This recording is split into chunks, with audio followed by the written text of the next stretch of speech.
Pledge of Allegiance, pro tempore Cerisi. I pledge allegiance to the flag of the United States of America and to the republic for which it stands, one nation, under God, indivisible, with liberty and justice for all. National anthem is unavailable. Roll call and verification of quorum. Vice Chair McClellan.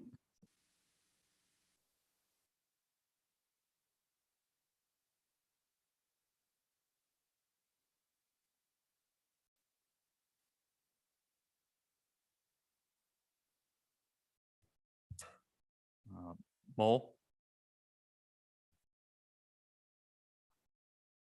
Mole. That working? Okay.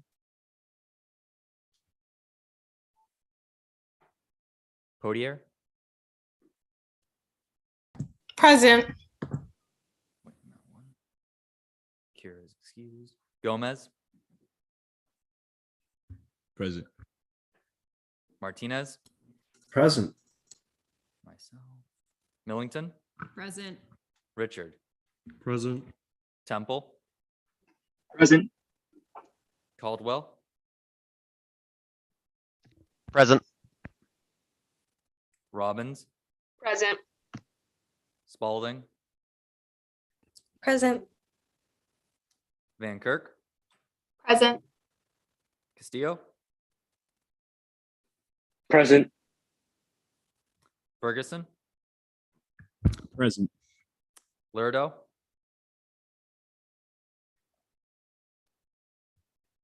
Maury.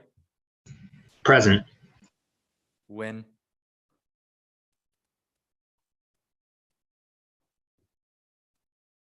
Simcoe. Present. Wanjan.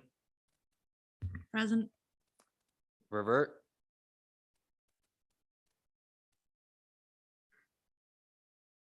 Domino. Present. Foster.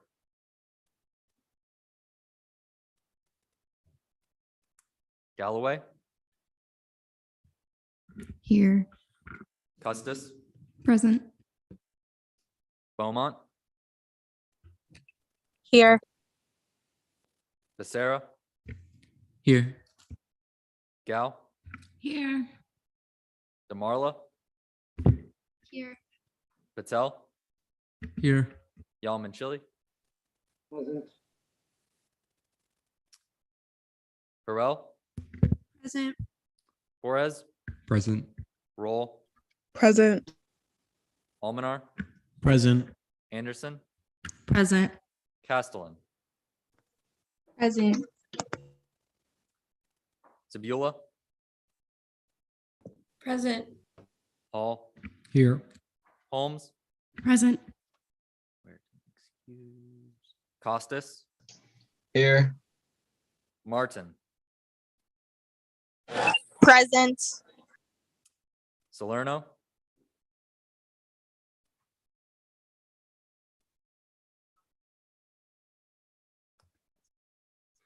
Saucedo. Present. Tache. Here. Urea is not here. Cerisi. Present. Cox. Here. 43 out of 49. Quorum is verified. All right. Anyone who just hopped on and needs to become present and voting, Senator Nguyen. President voting.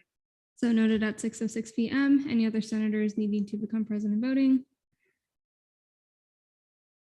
Seeing none. Approval of the minutes. Take a look at the minutes from May 26th, and I will take a motion. Move to approve minutes. There's been a motion to approve the minutes. Are there any objections? Seeing none, I'll take that as general consent. They stand approved. Approval of the agenda. Take a look at tonight's agenda, and I will call on someone to take a motion. Chair Cox. I move to approve tonight's agenda. There's been a motion to approve the agenda. Are there any objections? Seeing none, the agenda stands approved. Open forum. Any students wishing to speak during open forum? Senator Ferguson.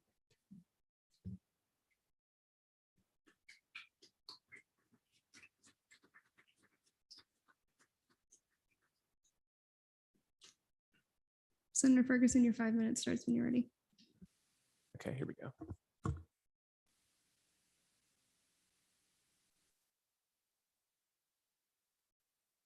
Forum. All right, there we go. All right. People, you may be wondering why I'm speaking tonight at open forum in front of the Senate. The answer is simple. I'm resigning my position as senator. Why? Simply put, I want to make programming team and mock trial next year, and staying in Senate would have interfered with that goal. In the end, every hour that I spent arguing with y'all about whatever, it's an hour I can't make money, learn about code, or improve myself. And I believe that I have to resign from Senate so I can improve myself to help my career. Now, with all that behind me, you're probably wondering if I have anything else to say. Yes, of course. I'm a conservative Christian male from rural Alabama. I have views that are night and day different from pretty much all of you. And I'll be honest, I knew that when I walked in. I expected when I signed up for this job to walk into a left-wing echo chamber where everybody would hate my guts, attempt to prevent me from speaking, and spout copious amounts of ideas that, if fully implemented, would be problematic for society. Now, I was wrong about many of those statements. Y'all are very, very nice people. Very, very nice. I have no complaints against anybody. Y'all treated me amazingly well. About the ideas, this is kind of a left-wing echo chamber. Don't like to say, but it's a lot of left-wing, very little conservative. But now, on the end, many of the ideas could cause some problems in the future. What do I mean? Well, I've seen things in this chamber, ideas that really disregard people's property, people's right to speech, and people's rights of ideas. I've heard a lot of statements about the people should give up their property to those who are less fortunate. Let me remind people, when people earn their property, it's theirs. Property rights built the country. When you have capital, you can spend it. When you have capital and can build it, you can build something. It's important. And I've also heard statements that even such innocuous statements and ideas as an unborn baby is human, or there are only two genders, both of which I do believe, for the record, are hate speech, should be trampled upon. Now, I respond if I truly believe those things, if I believe that an unborn baby is human, that their human beings are truly made male and female, why would I not speak in favor of that? If I'm wrong, show me. Convince me where my error, show me where my error lies, convince me. That's the way that things are done. That's the way things should be done. Ideas should be discussed. Every idea should be given a hearing. I think that that's one of my favorite economists of all time, Murray Rothbard. He was known for discussing every possible idea with his students. It was said of him that he would discuss any idea, no matter its source. I do ask the same of y'all, just to consider every idea.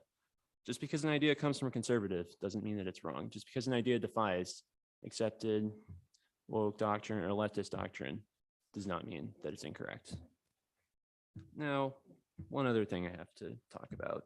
There's just an attitude that, not with any specific person at all, but just a general attitude and a lack of responsibility for actions and a lack of gratitude. I've heard plots, devious plots, speaking of the previous open forum speech that was brought to this light and to justice, referred to as mistakes.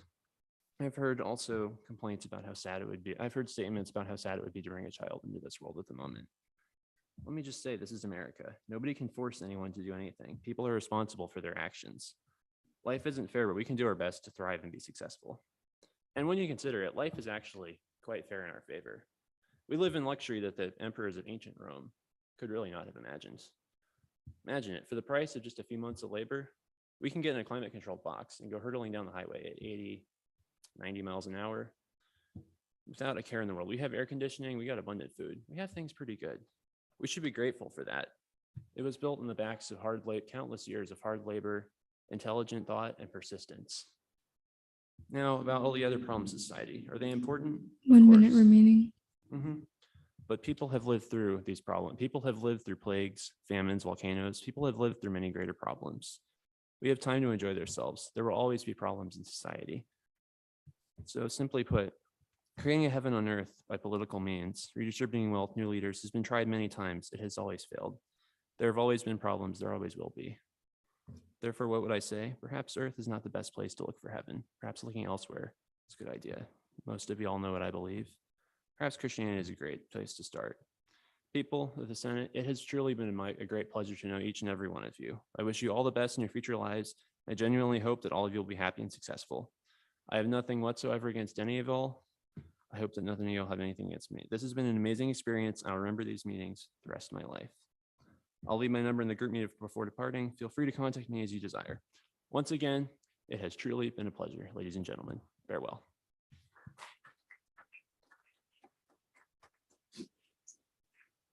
Thank you, Mr. Ferguson. Any non-senators wishing to speak during open forum? Seeing none, announcements from the student body president, President Lopez.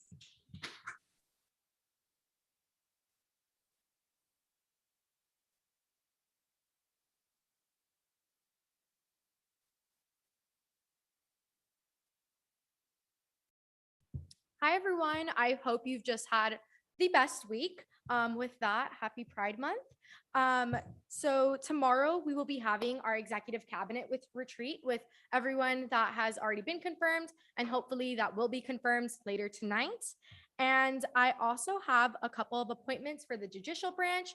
Thank you so much, Interim Chief Justice Kerr and Brandon, Speaker Custis. I know Senator Hall was also part of those interviews, and just anyone else that took part of the interview process. I really do appreciate your effort and in selecting quality candidates. And with that, I apologize if I mispronounce anyone's name, but Reynaldo Morales Cruz to seat 1, Carly Berthayumi to seat 2, Eliza Doyle for seat 4, Jake Hansen, seat 5, Alyssa Hayes, seat 6, Ayaka Kimura, seat 8, Lisibel Silva, seat 9, Yuka Kimura, seat 10, Ariana Lestrade, seat 11, Kennedy Ray, seat 12, Lynn Van Kirk, seat 13, and Shelby Morgan, seat 14. And those are all the announcements I have for you all today. Any questions for the student body president? Dila Guanjin. Is there a reason that your comptroller appointee was given editing access to last year's finance office Google Drive, despite the fact that he has not yet been confirmed and that he was rejected by ENA when they first saw him last week? Where's Senator Wonjin? Oh, sorry. I was trying to look for you the whole time to make eye contact. Can you repeat your question? Is there a reason that your comptroller appointee was given editing access to last year's finance office Google Drive, despite the fact that he has not yet been confirmed and that he was rejected by ENA when they first saw him last week? I personally was not aware of that. I did not give the comptroller appointee access. To my knowledge, that should also all be public record, so I don't see why he can't have access. I was not aware of that, but if you would like to connect after the meeting today and further discuss that, I'd be more than happy to. Chair Cox. For clarification, the question was about editing access, not viewing access. Oh, editing access. Again, I apologize. I wasn't aware of that. Any other questions for the student body president? McClellan. I do have a question. I'm just curious why all of the seats are having appointments. I thought like half of them were supposed to alternate. Even in odd years, half of them would be going over for 2 years. Then the other half would start the next year going 2 years. So I terms. know there were, Chief of Staff Greenaway, please correct me if I'm wrong. There were 3 candidates or 3 applicants that were current senators, or not current senators, that were current justices, and their terms were just expiring, so they had to be reappointed to different seats. Everyone else has either graduated. Yes, Brody? Just to clarify, a lot of folks that were in seats that would have continued to this year graduated. Yeah. So there were 12 out of the 14 seats were open. That's also where I was getting at. Yeah. Any other questions for the student body president? Chair Gell. Hi, Daniela. Do you know where I could access the emails for these appointees so that they can be seen in ENX? I haven't received their emails yet. They'll be sent to you later tonight. Awesome, thank Yeah. you. And all of their documents that they applied with will be sent to you as well. Any other questions for President Lopez? Seeing none, thank you, Daniela. I'm also going to act as Vice President Martinez. All right, Vice President report. Go ahead. So, hello, Senate. This week, Zully had her first alumni board meeting where they went over the UCF strategic plan and how the alumni fundraising can bring us one step closer to creating our goals as the university. She also just wants to let you all know that she isn't present at today's meeting, nor will she be present at a lot of the summer Senate sessions, just because she does have an LSAT prep class from 6 to 9 p.m. and the LSAT, you know. So she apologizes in advance and she does hope to be here, but she is following along on the minutes with you all. And if you have any other questions for her, just feel free to email her or stop by her office whenever she's in there. Thank you. Any questions for the president regarding the vice president's report? Seeing none, thank you, Daniela. Thank you.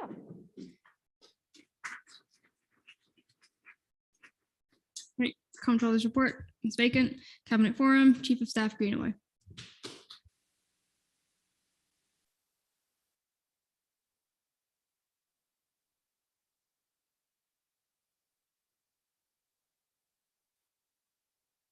Hi, everyone. Just a quick update from me. As I mentioned during my confirmation, I do want to maintain open communication amongst all the branches. So if you have plans to collaborate with exec this year, just send me an email and we can schedule a meeting to discuss how to best complete those initiatives and also the best people to connect you with. And again, any concerns or questions, we can schedule a meeting to discuss. That's all. Any questions for the Chief of Staff? Chair Borges? This is more for, I guess, anyone. Are we able to get that Comptroller report even though we don't have one because it's still accessible? If you're a fiscal chair, if you want to put it in, go ahead. Yeah, want to? No? Okay. I mean, if anyone else from cabinet has it and wants to put it in, then I can go ahead and read that in. Or if any fiscal chair has it and wants to put it in, we can do that. Any questions for the Chief of Staff? Seeing none, thank you, Brandon. Attorney General Moore.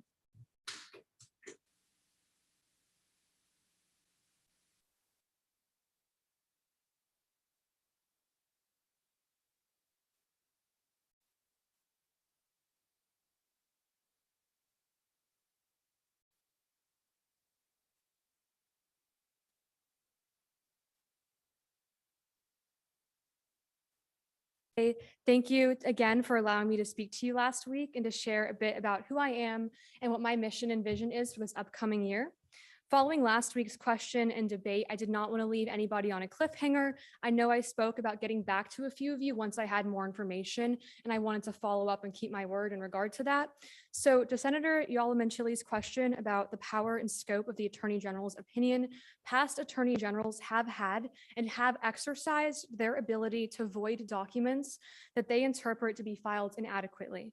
This was exercised by Attorney General Soto, Tooley, and Hill, to name a few. I would like to direct your attention to Attorney General John Tooley and his opinion regarding the expungement of absences for a senator. Furthermore, Attorney General Robert Hill wrote an opinion that nullified an impeachment affidavit against a senator. While there is currently no explicit mention of this power in statutes, as Attorney General Soto has stated, the power to find that documents were filed inadequately and must be refiled lies implicitly within the ability to issue opinions on student government statutes. Additionally, I would just like to turn quickly to Attorney General Soto's most recent opinion and the precedent that was set in there, in which the censure in question lacked any mention of student government statutes or regulation, and then therefore was found to be void. In short, as the opinion states, in part, a student government agent cannot be censured if it is not alleged that they violated any student government regulations. Senate cannot then consider the censure before the body as it exceeds the limited authorities bestowed by the student body constitution and student government statutes. And then to Senator Cox's question regarding hate speech and discrimination, that would fall under your university regulations and or federal law. The Golden Rule does state in relevant part, the university shall not discriminate in offering access to its educational programs and activities on the basis of, and then sets forth a list of protected classes. If there are any concerns or allegations of discrimination, that would be handled by the Office of Institutional Equity. Last week, my answer is also referring to the opinions set forth by the Supreme Court. I am not an attorney and I do not offer any legal advice on federal laws or opinions.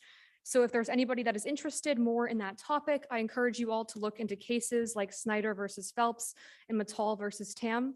Again, I am not here to offer my interpretation on those cases, rather to clarify last week's answer and to provide resources should anybody wish to utilize those resources.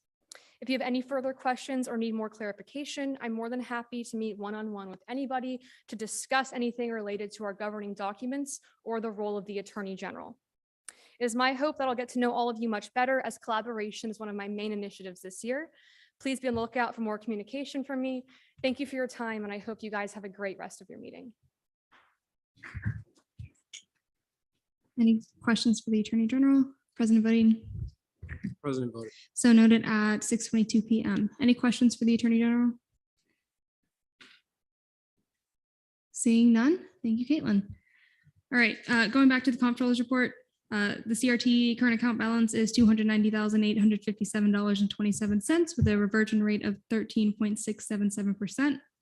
The FAO current account balance is $101,582.51 with a reversion rate of 15.294%. Thank you, Chair Warhes, for bringing that up. All right, announcements from the Interim Chief Justice, none. Announcements from the Supervisor of Elections, none. Announcements from the Activity and Service Fee Committee Chair, none. Announcements from the Scholarship Committee Chair, none. Announcements from the Senate President. Senator Jacob Lerdo has resigned from the Student Body Senate. Absences, Senator Taché is at 1.5. A reminder about respect.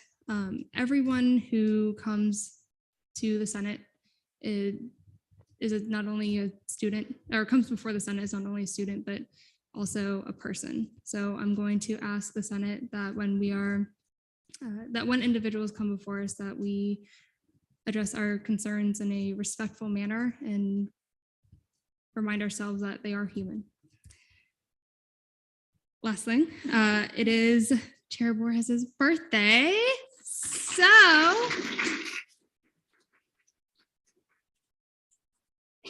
I have cookies. These are lemon flavored cookies. You want a lemon flavored cake, but I couldn't find one. Not only do we have that, but we also have chocolate chip cookies and sugar cookies.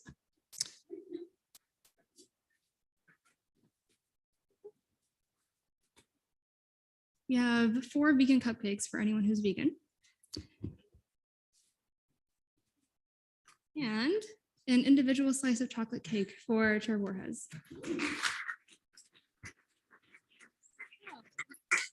I am going to put these over there. So if at any point during the Senate meeting, anyone wants to go up and just grab something, a little bite to eat, you are more than welcome to. Tyler, this is specifically yours, so I'll give that to you. Any questions for me? Chair Borges. Less a question, just a thank you. Of course. There were a lot of birthdays in Senate, and I want to say happy birthday to everyone who had one recently. It just so happens that today is Tyler's birthday. Any questions? Seeing none, thank you. Internal Legislative Assistant Report, Aile Huerta. Don't know if she's here. Okay.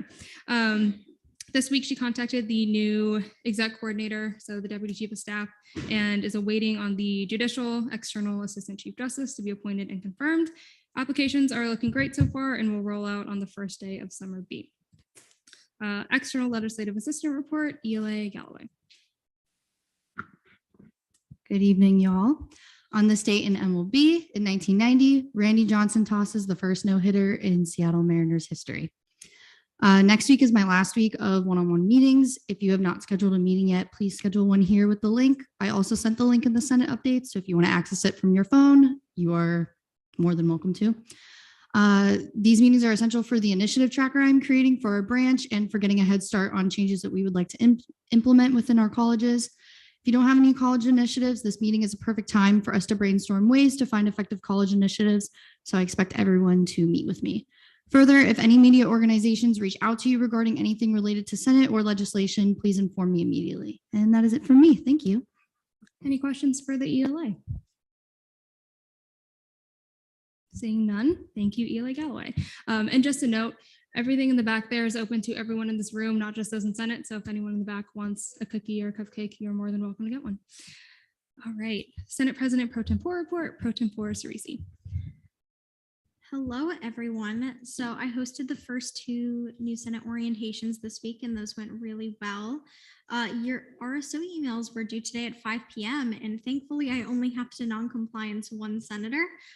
So that senator will be notified that they did not act in compliance and submit their RSO emails probably by tomorrow. Committee chairs, just please ensure when you're sending information out to your committee members that everyone from the pro temp's office is included, especially me. And finally, so the pro temp's office is going to continue something that happened the last session. So please fill out this involvement tracker because we want to encourage Senate to be involved within the other branches, within other agencies on campus and getting involved with their RSOs. So if you fill out the involvement tracker, we'll be keeping track of who's most involved and will likely be awarding most involved senator of the month. So please fill out the involvement tracker if you're getting involved with RSOs because we really want to encourage that from you guys. And that is all for me. Any questions for the pro tempore? Seeing none, thank you, Sam. Deputy Pro Tempore of Legislative Affairs Report, Dila Gwanjan. Good evening, Senate. This week I approved 4 pieces of legislation, all of which are seen on first reading tonight.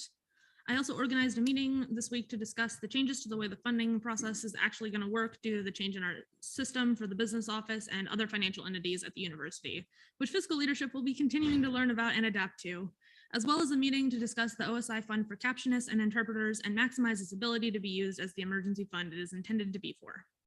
I'm also working on planning fiscal and legislation workshops for all of you and they will begin being scheduled after all of the Senate orientations are finished. If you have any questions, please feel free to reach out to me. And there's of course my feedback form if you'd like to provide feedback. Thank you. Any questions for Dila Gwanjan? Seeing none, thank you, Katrina. Deputy Pro Tempore of Senate Relations Report, Deeser Foster. Good evening, Senate. I want to shout out my mentee, Chair Sabula. I met with her last weekend. She has some really great initiatives, and I'm really excited to work with her and learn from each other. I'll also be starting an interest forum for the RSO task force I've been talking about for about a month now. I'll let you know when that is. Also, if you contact me and I don't reply within 48 hours, please send a follow-up. I work like 60 hours a week on top of student government and like trying to live a normal life. So I'm very busy, but I'll get to it. Yeah, Nick is living that O-team life. Any questions for Deeser Foster? Seeing none, thank you, Nick. Oh, Chair Gell, my apologies. Hi, I just had a question about the email template. I'm just wondering, is there like a specific reason or why fiscal is only mentioned? Like why isn't SBA for like advocacy mentioned when we send out RSO emails, or maybe like ENA for appointments in Senate? There's no specific reason, but I wasn't ever approached by SBA or ENA regarding like email templates. But if that's something that you or anybody else would like to add in the future, we could definitely talk about it for sure. Any other questions for the Deeser? Seeing none, thank you, Nick. Caucus reports, Asian/Pacific Islander American Caucus Report, Chair Patel. Hi guys. This week we voted on our RSL list in which we'll be sending out our emails to fill in the ex officio seats. We spent majority of the meeting drafting an email, which I'm really glad all our caucus members had input, and we really spent most of the time just typing up like about a page of stuff. We had a lot of involvement, so I'm really happy about that. We had 3 pieces of business to do on new business that got tabled next meeting for old business, so that's only that happened this week, but in 2 weeks we'll have more done. Any questions for Chair Patel? Seeing none, thank you, AJ. Black Caucus Report, Chair Holmes. So for the first part of my announcements, I'm going to yield my announcements to my vice chair. Thank you, Chair Holmes. So today we did have a Color Me Queer meeting today, and yes, happy Pride Month as it is June now. And we were able to meet with the RSO leader who is initiating it for fall. And we had a couple of leadership roles come to the meeting, such as RS, CRT, and even the court director. And it was a really good meeting as the RSO leader was able to really hear perspectives from everyone. And she did express how she does feel the support of student government behind her back, which was our goal and was pretty successful for the meeting. So that was a little wrap up of today, and I'll pass it back to Chair Holmes. Thank you, Vice Chair Castellan. So I will be at the vigil held on June 7th at 7 p.m. hosted by the Hispanic/Latinx Student Council, if I'm correct. Okay, thank you. And thank you to Senator Salcedo that came to our Black Caucus meeting on Tuesday to inform our caucus about that. We're very grateful for Chair Salcedo's involvement. Let me change that, sorry. And the caucus is currently working on a Juneteenth proclamation, and it's going to be our first collaborative legislation, especially helping with some newer senators that haven't written legislation before. SB Chair Salerno was able to give some insight onto how we can accomplish that. And once it is, put on first reading, if you would like to, amend or anything like that, you're more than welcome to. But also we have the NAACP is looking at that proclamation as well. And I have reached out to many other RSOs, and I will keep you all updated. Thank you. Any questions for the leadership of the Black Caucus? Seeing none, thank you, Sierra, and thank you, Grace. Hispanic/Latinx Caucus Report, Chair Saucedo. Hello, everyone. Happy Pride. Friendly reminder that Pride started out as riots, so keep that in mind. I just wanted to give a quick update on the vigil. It is going to be held on Tuesday at 7 p.m. by the Pulse mural that's right outside the Student Union. Thank you sincerely to everyone who has reached out to me to volunteer. I really appreciate it. We still need 18 volunteers. Unfortunately, a lot of people died. So we're looking to, like I said last time, hold a picture of each victim. So that means we still need 18 people. If you're interested, if you're available, please reach out to me through GroupMe or email, and I would be happy to include you into that information. And then Hispanic Latinx Caucus is meeting tomorrow at 1 p.m. in the SG conference room. Thank you, everyone. Any questions for Chair Salcedo? Seeing none, thank you, Mel. I was confused why everyone was looking at me, and then so many people just direct messaged me that I skipped the Disability Caucus. So Disability Caucus Report, Chair Cox. So as chair of Disability Caucus, I would just like to say that should there be a medical emergency occurring during a student government meeting ever again, it is my moral and logical opinion that the meeting should not proceed as usual, nor should the meeting only recess for 3 minutes. Universities and places of work are required by law to provide reasonable accommodations, and meetings are not accessible when one of the people there are having a seizure, and likewise, individuals who are worried about their colleagues' well-being may not be able to think properly. That's it. Any questions for Chair Cox? Seeing none, thank you, Chair Cox, and once again, my apologies for accidentally skipping over that. LGBTQ plus caucus report, Chair Yalamanchili. Thank you. The LGBTQ plus caucus did meet today at 4 p.m. We, however, did not meet quorum, so we could not vote on anything, and had an informal discussion about the emails that we are about to send to the relevant RSOs to help fill ex officio seats, and the email template that we would use in doing so. We also talked about contacting UCF agencies to help implement an optional decision for students if they want to put pronouns on their ID cards, and the prospect of allowing trans people to, if they feel that the Knight's email address doesn't fit them anymore, change such address. Moreover, happy Pride Month. It commemorates the Stonewall riots of June 1969. It really kicked off the gay rights movement and was the first major demonstration in support of queer rights. On the other hand, June is a tragic month in which the Pulse tragedy happened in 2016, and there is a UCF Remembers event at the UCF Millikan Hall from 7:30 to 9 to honor the 49 lives taken at Pulse, and it is on June the 6th, 2022, that is next Monday. And on next Wednesday, there is a blood drive at the Student Union from 9 a.m. to 2 p.m. to honor the victims and their families on a big red bus. Thank you, and that's all there is. Any questions for Chair Yalamanchili? Seeing none, thank you, Vihan.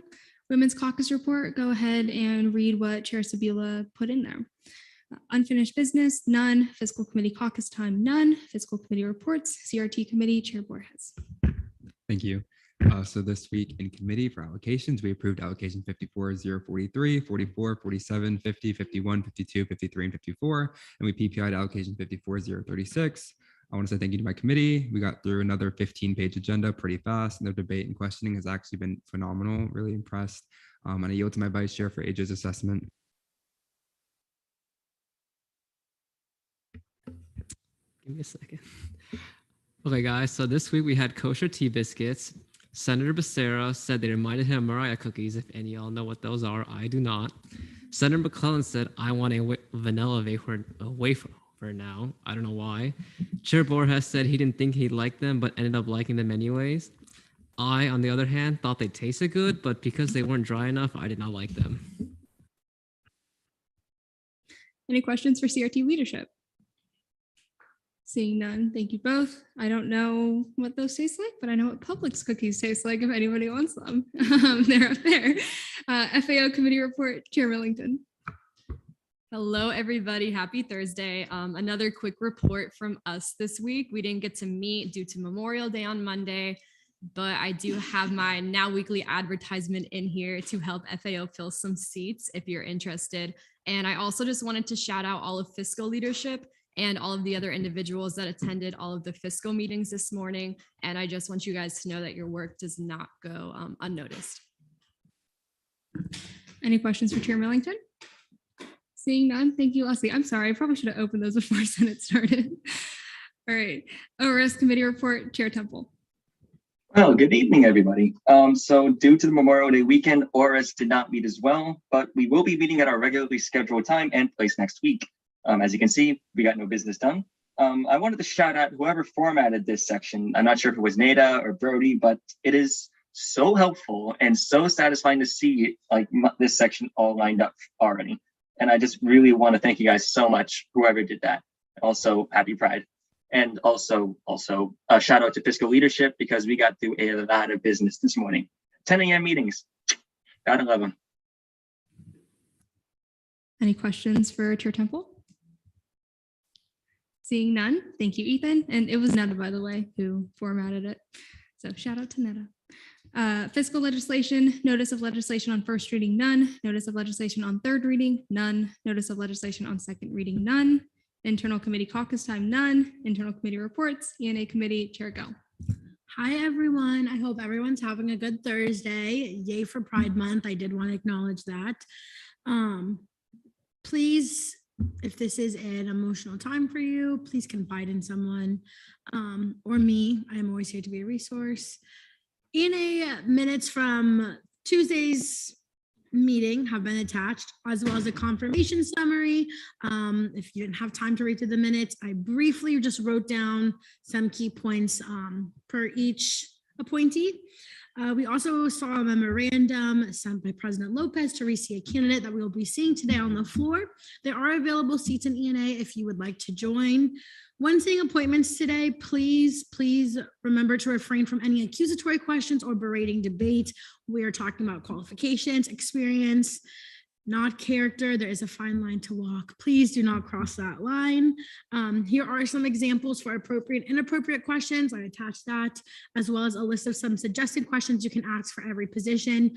All of these documents, since they were linked last week and in the ENA meeting minutes, are all public record. And then also I attached the reason why each candidate was selected per the president and vice president. And yeah, please look at the ENA minutes if you do have time. Any questions for Chair Gell?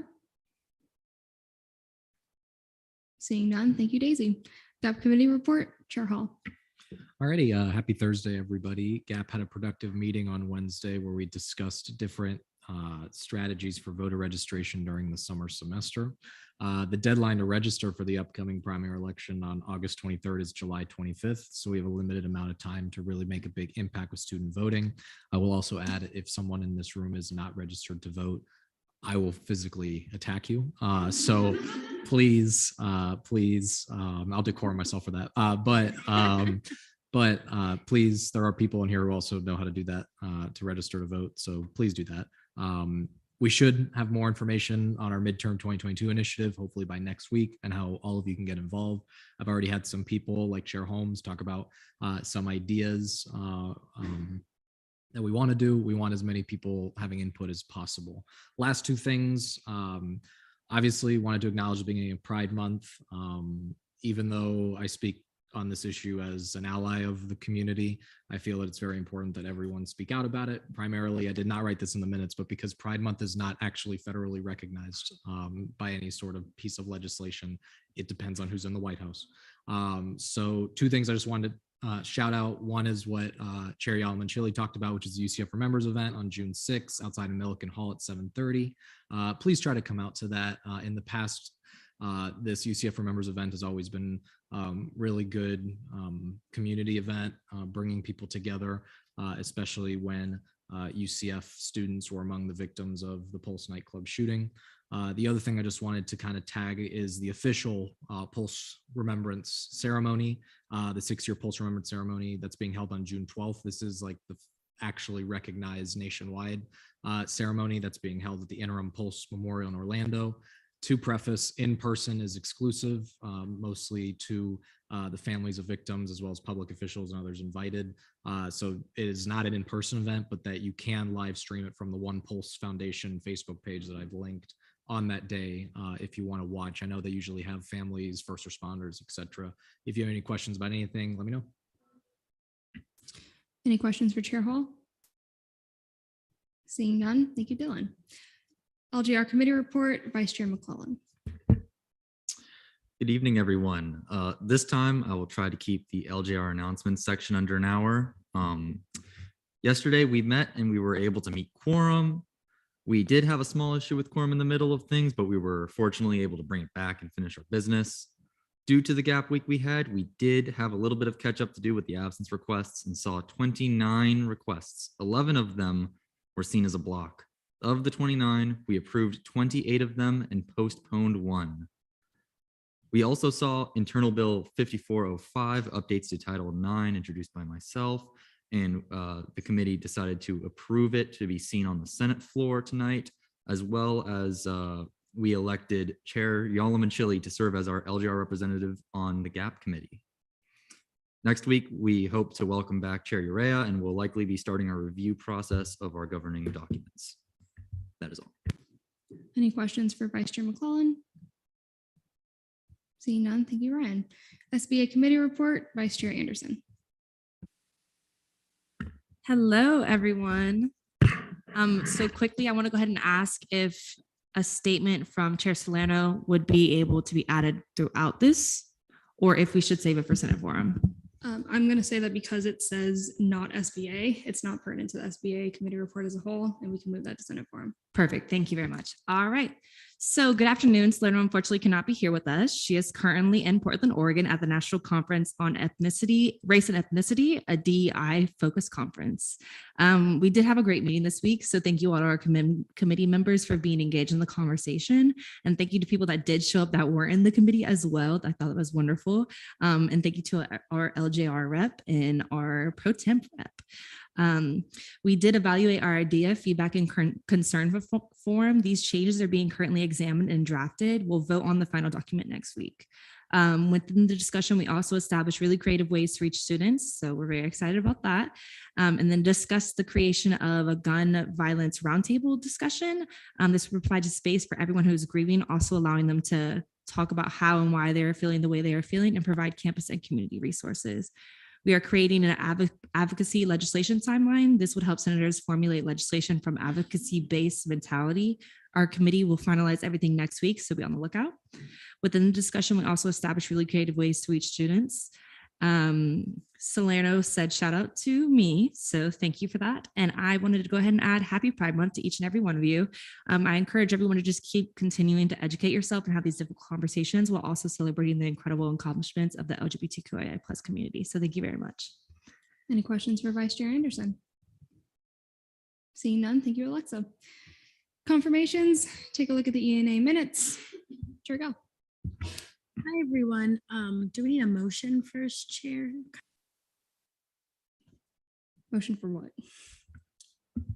5-minute speeches, 15-minute questioning, 15-minute debate. There's been a motion for 5-minute speeches, 15-minute questioning, 15-minute debate. Are there any objections? Seeing none, I'll take that as general consent and it stands approved. Chair Cox. I just have a question. Are we still doing the limit to 3 questions? Yes. Chair Borges, Yeah, direct a question to Chair Gill. you may. Okay, it's my understanding that candidates who were also denied had to get announced in your report. So last week, was there a reason why Stephen wasn't announced? Yeah, that was completely on my end. I consulted with the Attorney General, I consulted with Speaker Custis, and I consulted with Brody about what to do. So in the case that the memorandum was not given, then I would have had to say that and I would have sent an email. However, since a memorandum was sent to me, that cancels and alleviates that. So from the opinion of the Attorney General and myself, should have been brought up to the floor, I would have said that. I just felt an email wouldn't have been useful as it doesn't pertain to this anymore. Chair Gill, you still have the floor. Yes, we will now be seeing the confirmation of Nicole Boysen as Sustainability and Innovation Coordinator. And Nicole, you have 5 minutes whenever you're ready. Thank you so much. I'm so happy to be here. Happy Pride Month, everybody. So my name is Nicole Boysen, and I am seeking the position of Sustainability and Innovation Coordinator in this year's Executive Cabinet. A little bit about me is I'm a rising junior, double majoring in environmental studies and political science. And I really hope that throughout this whole process, you can really gain my commitment and my passion for this position. So to highlight some of my involvement on campus, I am currently the Arboretum's Community Farm and Garden Coordinator. So I have experience on both sides, as well as I was a recent senator actually in the 53rd session. So I'm so happy to be back and I can't wait. So hopefully I can have some future collaboration and this isn't my last Senate meeting. So again, thank you so much for having me here. And I'm also an alumni of the Lead Scholars Academy, and I'm the president of the RSO Defend Our Future, who is all about empowering young people for climate action. So to highlight some of my favorite initiatives, I really want to start off with the Black, Gold, and Green Sustainability Education Program, where I will hopefully be hosting workshops for faculty and staff to incorporate sustainability into their curriculums. This is something that has been done at our partners at the Valencia Community College, and I really hope to bring that here to UCF. I think it's important that people of all majors really get sustainability in their education. So another one that I really want to highlight is making UCF a fair trade campus, certifying UCF as a fair trade campus. As some of you may remember, I did write and pass a resolution on this. I worked really hard with Dr. Richard Plate and a lot of other faculty and staff, and I really hope to really achieve this as sustainability coordinator and to achieve future goals with these professors. And so lastly, one of my other favorite initiatives is also making kind of a sort of an Arboretum team down at the Rosen and downtown campus. I really want those students to feel as involved as they can. One of my major initiatives is to combine with those campuses and not make them feel like they're just satellite campuses, because they're way more than that. They're also UCF Knights. So I would like to kind of make a little team over there of students that can take care of garden spaces and things like that, even if I get appointed and once I'm done with this position. So with every event that I host, I want to give back a small piece of what we take from the planet every day, whether that's making eco-friendly crafts, continuing the green assembly discussions, or partnering with environmental RSOs. I really hope to have people know that student government cares and we listen and take action towards their concerns. So I also really hope to bridge the uncertainty that some people have with supporting eco-friendly change. I want to inspire students, faculty, and staff in participating in these conversations that are led by students who have a passion. And throughout this position, I believe I can achieve more than just a few goals on a piece of paper, but I can grow a really big community. So I yield the rest of my time to questioning. Thank you so much. We're now in for questioning. Chair Cox.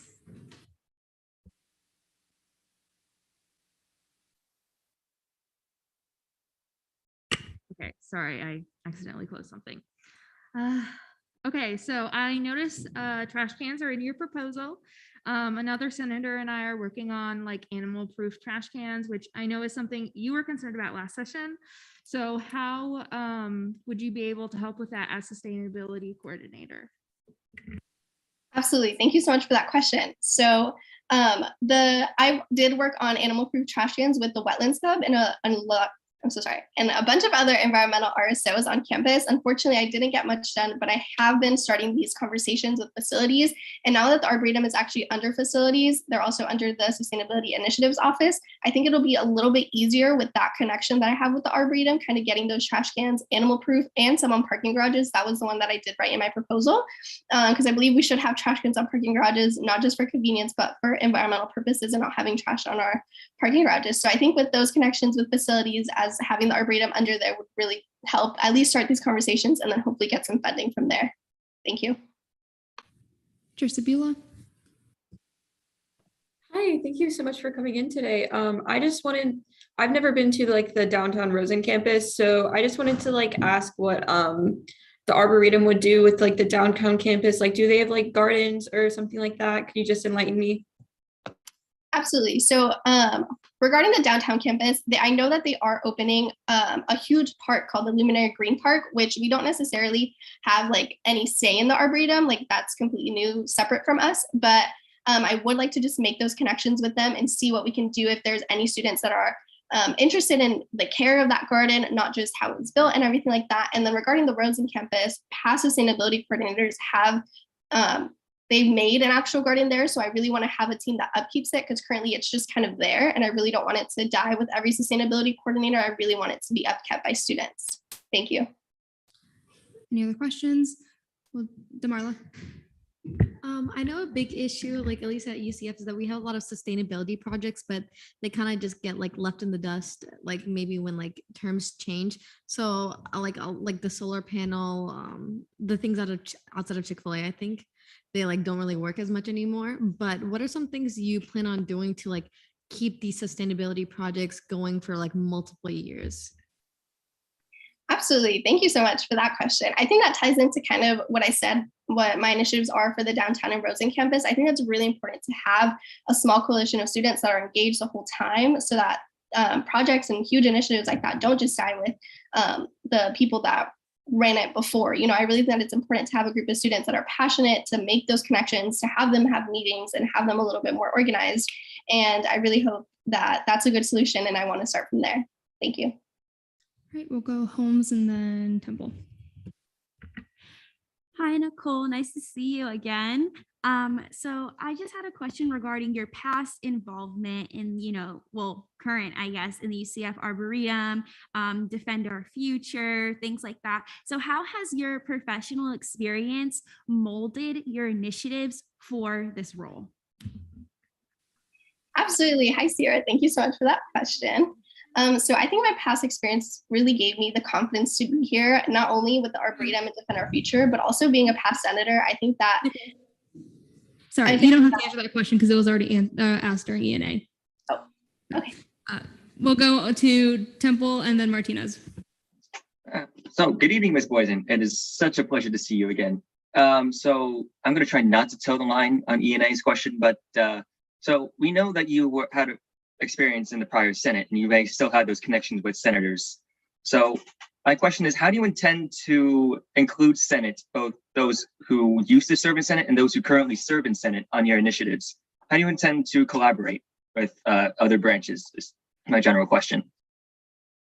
Absolutely. Thank you, Chair Temple. So happy to be here and so happy to see you again. So I think that collaboration is very, very important between all the branches, especially the executive and the legislative branch. I think that I would love to have every single one of you at all my events, volunteering, helping. I would love to have you all in my planning. I really hope that this isn't my last Senate meeting, that I can come to you whenever I have an idea. If anybody else has an idea, I really think that the more the merrier, that once we have a lot of minds on a project, we can really have some action and see how far we can take it. So I think that's very important to me. And I cherish every single relationship that I've made through Senate because it really made me the person that I am today. And I wouldn't be here without all of you. So I think collaboration is definitely very big and I will be utilizing those connections. Thank you. Martinez, then Becerra. Yeah, I just wanted to ask, do you have any ideas or anything like that or any initiatives that you would be interested in considering maybe to improve walkability on campus? Absolutely. Walkability that's very important to me. I honestly don't have a very straightforward answer. I would love to talk to you more later about this. I know that at the Arboretum, we are very careful whenever we do things like edging and stuff like that, because we use a lot of mulch trails. We don't really use concrete or anything like that. And we try to source them from very sustainable places. So I think that's one of kind of my major goals, is to make sure that wherever we're sourcing our materials from, it is sustainable. But necessarily for like making things walkable, I would love to start those conversations with people from facilities, our landscape team here at UCF, those that are in charge of making these walkways.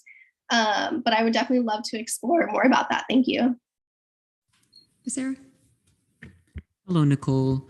Will you be willing to work with the Lake Nona campus as well, since I live around campus and I'd like to see a little more recycling around the area, on the campus, I mean? Absolutely. I would love to include the Lake Nona campus and all of my initiatives. I hope to have a small Arboretum team over there as well. And absolutely, recycling is one of my main initiatives, and I will definitely be in contact with them. Thank you. Any other questions? If not, I'll take a motion. Foster? Moves to debate. There's been a motion to go to debate. Are there any objections?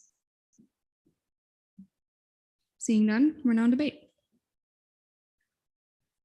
All right, I'll go Cox, Temple, Costas to start. Okay, before I start my speech, I just want to say that the candidate is my former senator. I voted her into Senate, and I like her so much that I would not have run against her had she decided to run again, just to be totally transparent. Besides all that, Miss Boysen's major is literally environmental studies. She is passionate enough about this to make it her entire major and dedicate the rest of her life to sustainability. And when you're passionate about what you do, you are just better at it than everyone else. If you aren't familiar with her, believe it or not, looking at her resume and proposals, she is really underselling herself and what she's already accomplished. And in order to not just ramble on and on, I'll just say I am voting for her. I think everyone else should also vote for her. And I even spoke to a student about her, and she recognized her name, and they were also highly in favor of her as sustainability coordinator. Temple? All right, so I'll try to be as quick as I can, but I've worked with former Senator Boysen. I actually occupied her position as vice chair of the GAP committee. And when I say that she loves the environment and anything related to environmental studies, that is an understatement, probably the understatement of the century, because when I saw her work in GAP, and especially when she was working on the legislative priorities for the environment and sustainability, she took off with that at a flight. Like the amount of research and the amount of passion that she put in to the legislative priorities and really anything that came with and the environment, it just blew me away. And like I learned so many different things about the environment or how to protect it. I can't even count them on both my hands. So like, and I can see her do so very well in this position.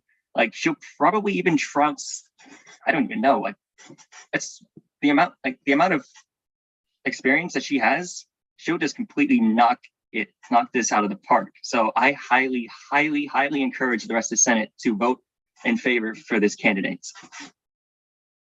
Senator Costas? Hi, everyone. I will be encouraging you all to vote in favor of Nicole Boysen for this position. She is by far the most qualified student for this position in all of UCF. I've worked with her in the GAP committee last year and on some initiatives I had as a senator during the last session, and she was always helpful, and she always brought great ideas that were always beneficial, not just to my initiatives, but to the community as well. And I think those ideas will be really given a spotlight if she is given this position. I hope to work with her when she's elected on some of my initiatives, and all in all, I'm just very excited to see what Nicole Boysen can do as the sustainability coordinator. And again, please vote her in. Are there any dissenting opinions? Senator Spalding? Oh, all right, Chair Gall. Move to vote on Nicole Boysen as sustainability coordinator. There's been a motion to vote on Nicole Boysen as the sustainability coordinator. Are there any objections? Seeing none, we're now on voting procedures.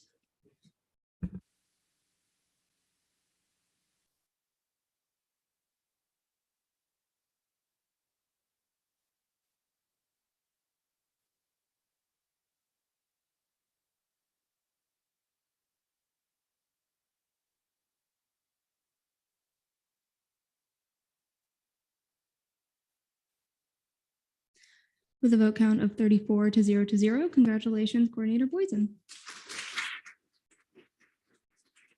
Thank you so much, everybody. I cannot express my gratitude enough, and I won't let you down. Have a good rest of your night. We will now be seeing Regad Alarsh. I hope I'm saying that right, as Director of Student Affairs.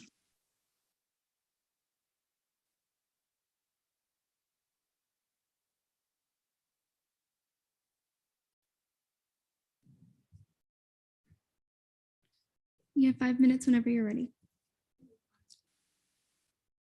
Okay, thank you. Hi, everyone. Thank you so much for having me today. I hope you had an amazing week. My name is Regad. I am a senior now here at UCF. I'm majoring in biomedical sciences and minoring in creative writing. Through my years at UCF, I was heavily involved in the RSO MSA, also known as Muslim Student Association. During my sophomore year, I was the treasurer of that organization. And during that time, I was really able to understand the back ends of running an organization, how to finance things and work with the numbers. And then during my junior year, I was able to serve the MSA as a vice president. And during my role in that organization, I was able to understand how to manage a team and work with the people in that team and work with the public in making sure I'm listening to their concerns and really making sure that my organization is serving as many people as we can.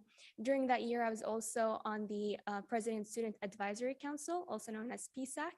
During my involvement in that council, I worked with multiple administrations, specifically Provost Johnson, in order to advocate for students' needs and listening to their concerns on campus and seeing how we can provide better help for them. I am currently also a president of a nonprofit. It is called Project Downtown Orlando. Check it out. We do amazing work downtown. We go downtown almost every week and we feed the homeless and the underserved of our community. We provide for them support and anything that we are capable of providing for them. And that really where my advocacy comes from. I love to advocate for people who don't have a voice or are unable currently to talk for themselves. And this is why I really joined SG, because of the amazing work that goes behind SG's work in order to advocate for students and, expanding on their experience here as UCF Knights. I am a very people's person. I believe in people, and that's really why I wanted to be Director of Student Affairs. I love working with a team. I love seeing my team members thrive, pushing them to their potential and really making sure that they're putting themselves first. And then by doing so, they're helping the student body as much as they are capable of. Again, thank you so much for having me today, and I yield the rest of my time. We're now line for questioning. Start with Wanjin. How do you plan to use your role to improve the efficiency and effectiveness of the Division of Student Affairs? Sorry, can you repeat your question? I couldn't tell who was talking. Sorry, I'll talk slower. How do you plan to use your role to improve the efficiency and effectiveness of the Division of Student Affairs? Yeah, so I really believe in the efficiency of a team. So I plan to do, that was actually part of my initiatives, is to do workshops for my team.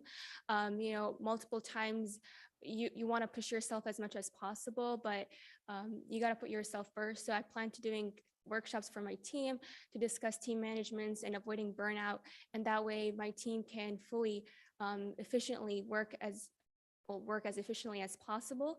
And by doing so, we are able to serve as many students as possible. Thank you. Any other questions? If not, I'll take a motion. Foster. Moves to debate.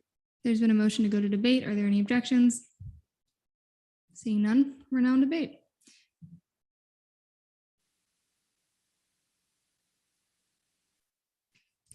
All right, we'll go Hall, then Sabula. Yeah, so I think the fact that we asked a question already kind of gets a general vibe of how we feel. But what I will say is, having sat in committee, I thought you did great.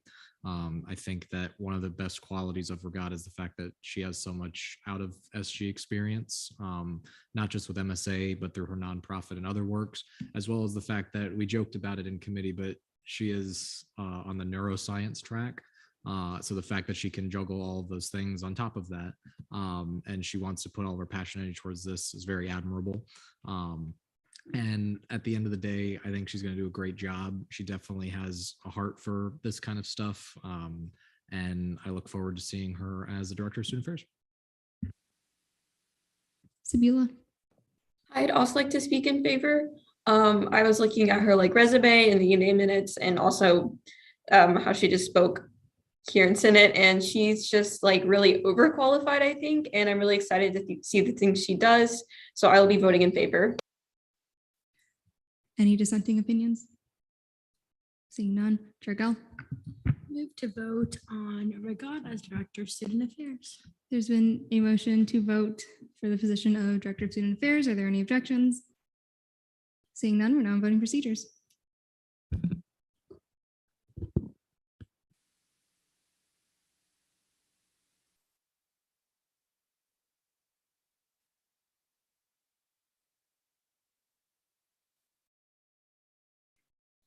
With a vote count of 35 to 0, congratulations, Director Alaraj.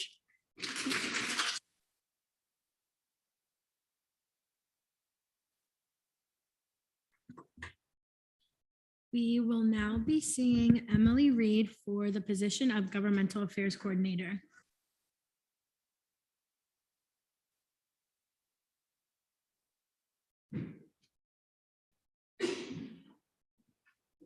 You have 5 minutes whenever you're ready.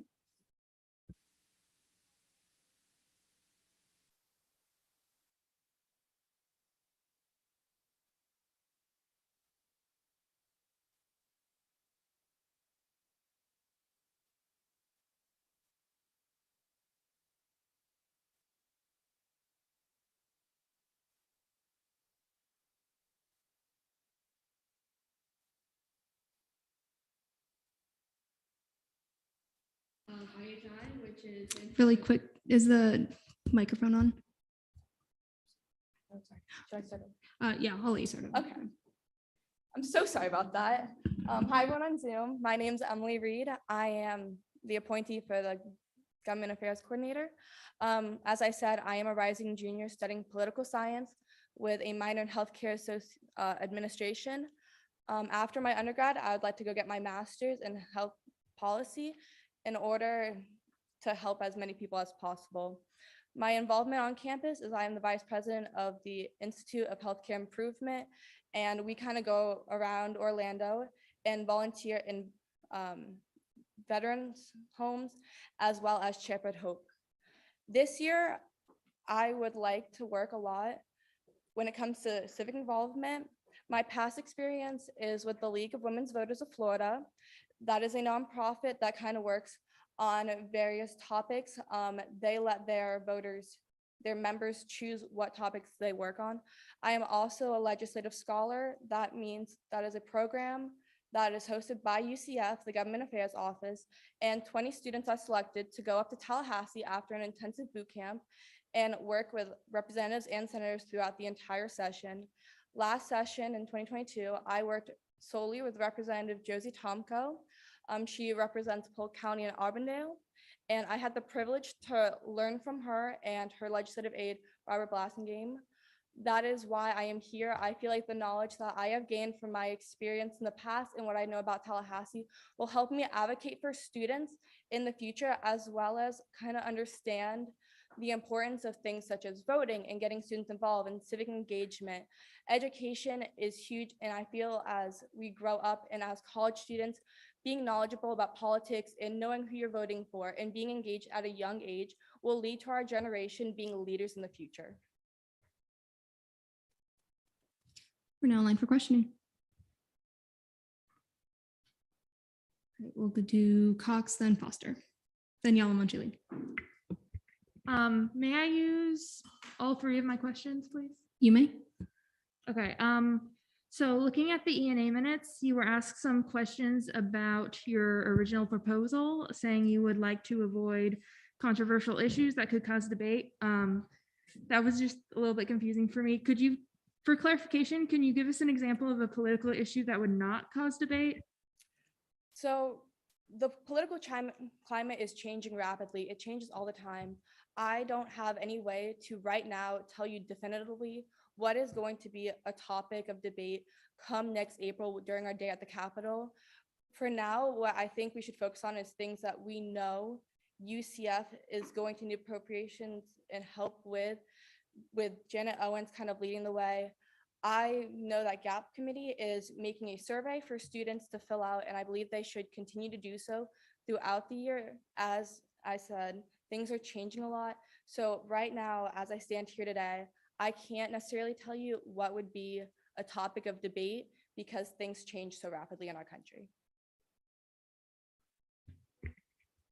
So when you say topic of debate, do you mean like things that are in the news currently, for clarification? Yes, they can be. I believe that things can be debated a lot. There are 70,000 students, and for right now, until we have students' involvement and kind of students telling us what they would like to focus on, what they would like to talk about, I think we should focus on things that we know that the university needs. Okay, I don't need the third question. All right, Foster. Yeah, I read the minutes as well. I want to know why you initially stated that you wanted to avoid controversial topics. Like, what is the controversial topic to you that you think shouldn't be brought up at Day of the Capitol? Point of information, this question was asked as to what do you view as a controversial in the ENA minutes. The candidate answered, I think we should refrain from this question as it was already asked in committee. So you may redirect your question to something that wasn't in ENA. Yeah. Okay, we'll do Yalamanchili now. Thank you. So do you view if a wide majority of UCF students were to express a certain political position in assume 55%, 60%, something like that in any potential survey, and were such position to be very opposed in the Florida state legislature, would you feel that it is okay to bring it up in a hostile legislature? Would you feel that it is more important to voice the interests of UCF students and do what student government feels is right?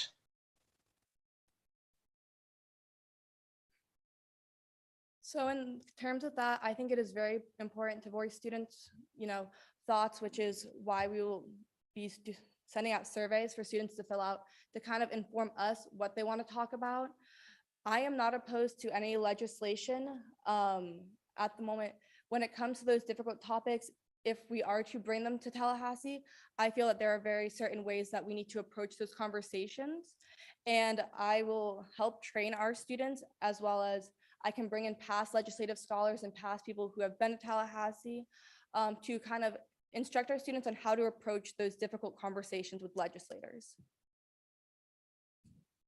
Yalamanchili, do you have a second question? I do. May I ask it? You may. At the day of the Capitol event, do you promise that UCF will not advocate for any move made by the state legislature that would hurt the identity of students in our campus, especially marginalized communities like Black Americans, LGBT Americans, Hispanic Americans, etc.? Do you think that non-discrimination is more important, or do you think that both sides of the political aisle should be equally considered if there is a question of discrimination in an argument?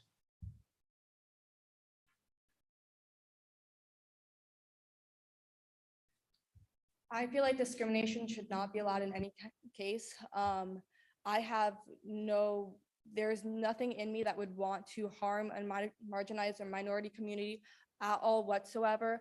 I do feel that when it comes to Day at the Capitol, we're going to have an understanding of both sides, but I would never do anything to hurt a minority or marginalized community.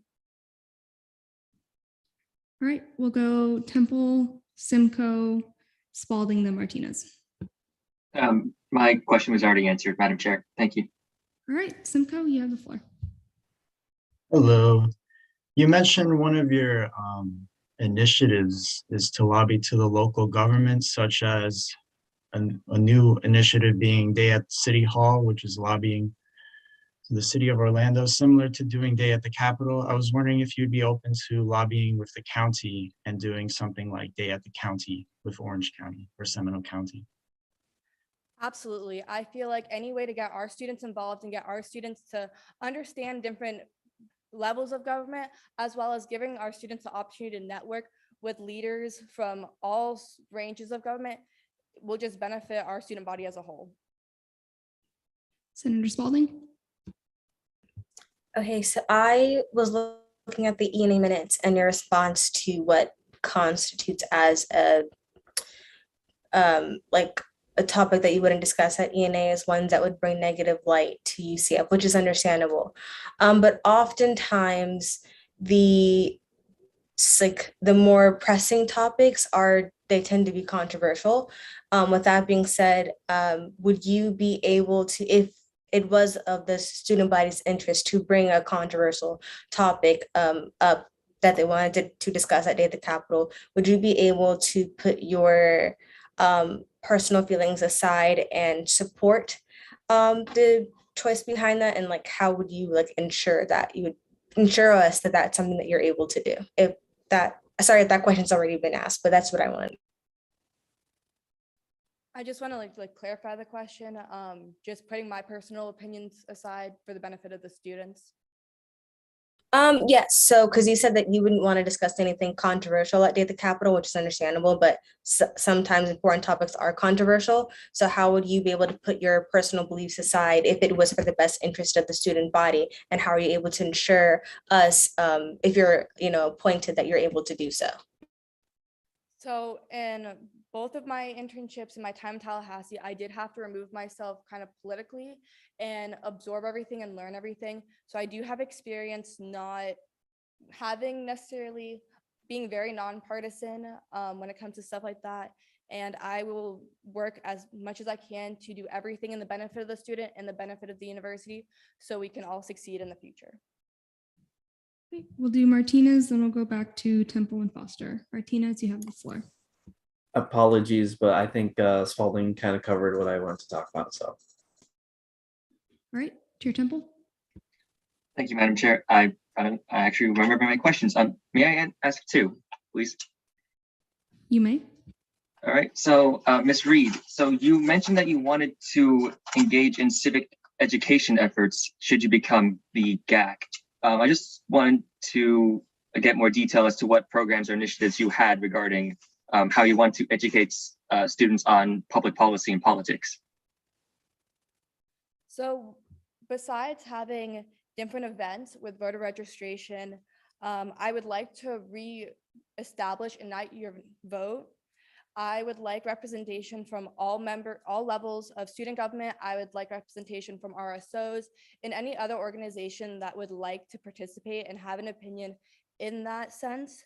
Within that, we can come up with more ways to educate. I personally feel that social media is a big way for us to educate. We can post things on our student government social media or have RSOs post things that educate people, especially when it comes to voting, how to vote, where to register to vote, things such as that. So we have a bigger outreach for our students.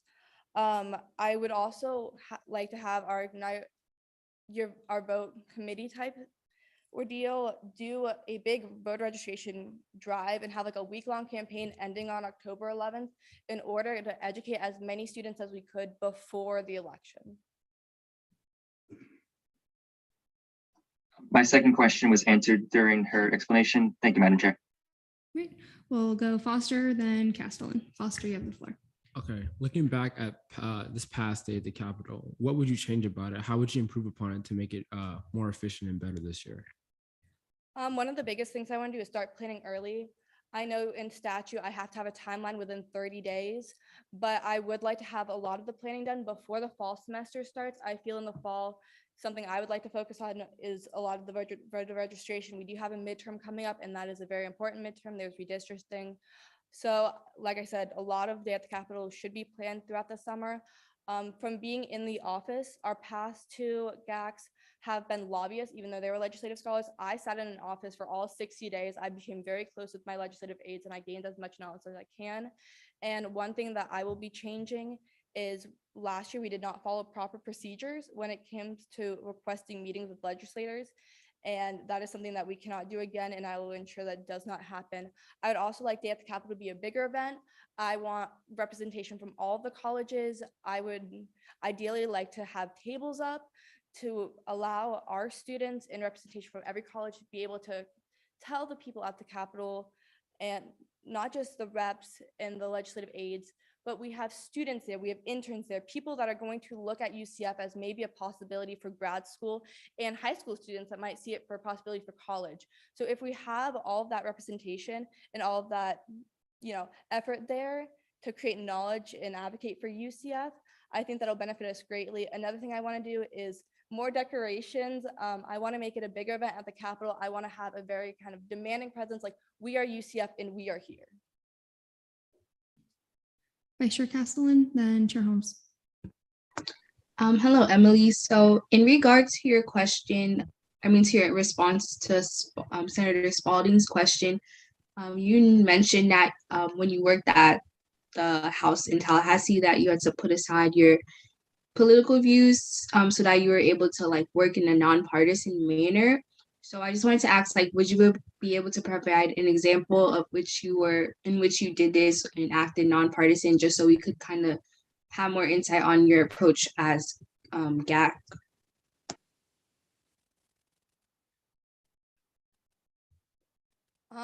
Pretty much, there was a lot of things that I kind of had to put my views aside and just absorb everything that they were telling me.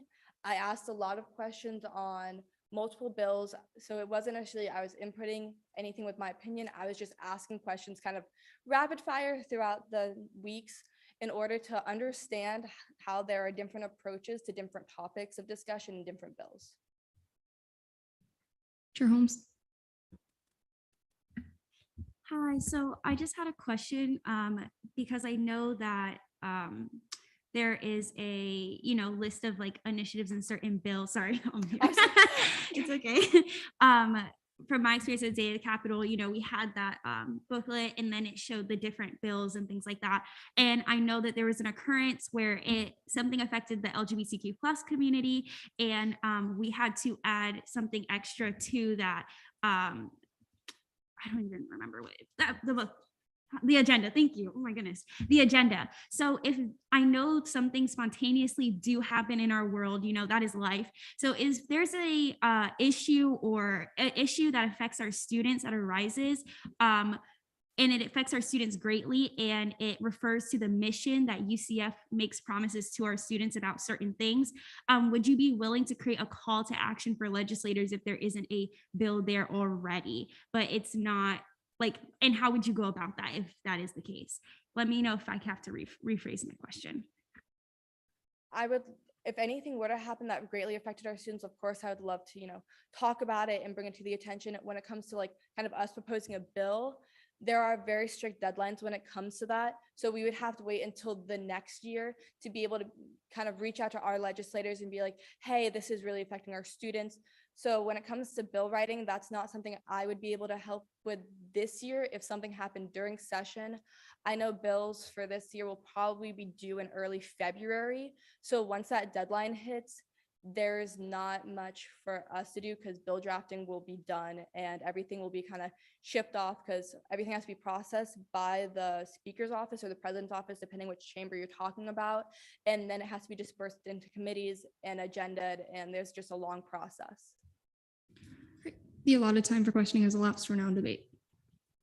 We'll do Almanar, Foster, then Sevilla. Good evening, Senate. During ENA, I abstained on this vote, but today in Senate, I will be voting now. The candidate has relevant experience for this position, but the way they answered questions in ENA and tonight have caused me to vote no. Politics is about governing. If the people have issues with how they are being governed, then they have the right to express themselves. If the people or UCF student body decides to support something that is seen as controversial, then it is something we should advocate for. If a state representative or senator decides to blow up on a group of college students for being brought up a legislative priority that has been chosen through a democratic process by the student body, the response should not be to simply avoid them or the issue or the specific representative, but to properly prepare the students for lobbying for these controversial issues for what they will be facing. I agree we should try to improve the image of UCF up in Tallahassee, but the best way to change the way people perceive us is by taking action, not by sitting on the sidelines. I will be voting now. Foster. I would like to echo the sentiments of Vice Chair Almanar. I read through the ENA minutes and I wanted to come in with an open mind, but I do agree. Like sometimes I don't necessarily agree with controversial opinions, but I think controversial things are what affects our student body. I might not necessarily agree, but I'm kind of here for the students, to advocate for the students. And I think I just don't see myself voting for this candidate. Sebula. Hi, I'd like to say that I am voting no, and I would like to echo the sentiments of Vice Chair Almanar and Sir Foster. I think that controversy is very,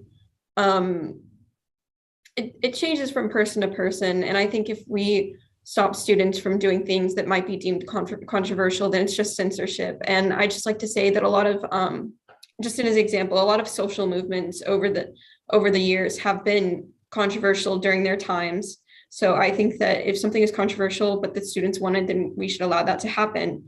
So I will be voting no. Are there any dissenting opinions than those that have been stated? We'll do Chair Hall. Okay. Originally, I wasn't going to speak because obviously the GAC position has a direct relation to GAP. I do want to just clarify a couple things. I did have a long meeting with the nominee yesterday to talk about some of these concerns that I had. I found that my one-on-one with the nominee was a lot better than the ENA committee was. Something I do want to say more broadly is I think that there is a very big miscommunication happening right now when it comes to the avoid controversial issues issue that we have right now.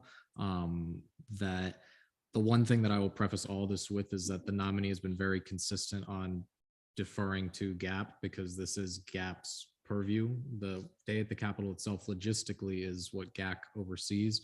Everything that we are talking about is what GAP oversees.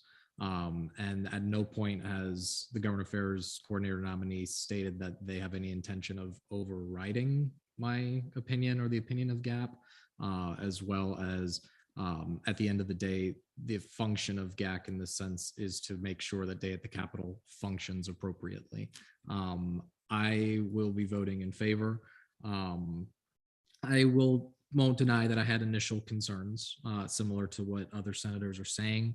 But I do think at the same time that the sentiment of the nominee is not to avoid controversial subjects, because I understand what we are all alluding to in different ways.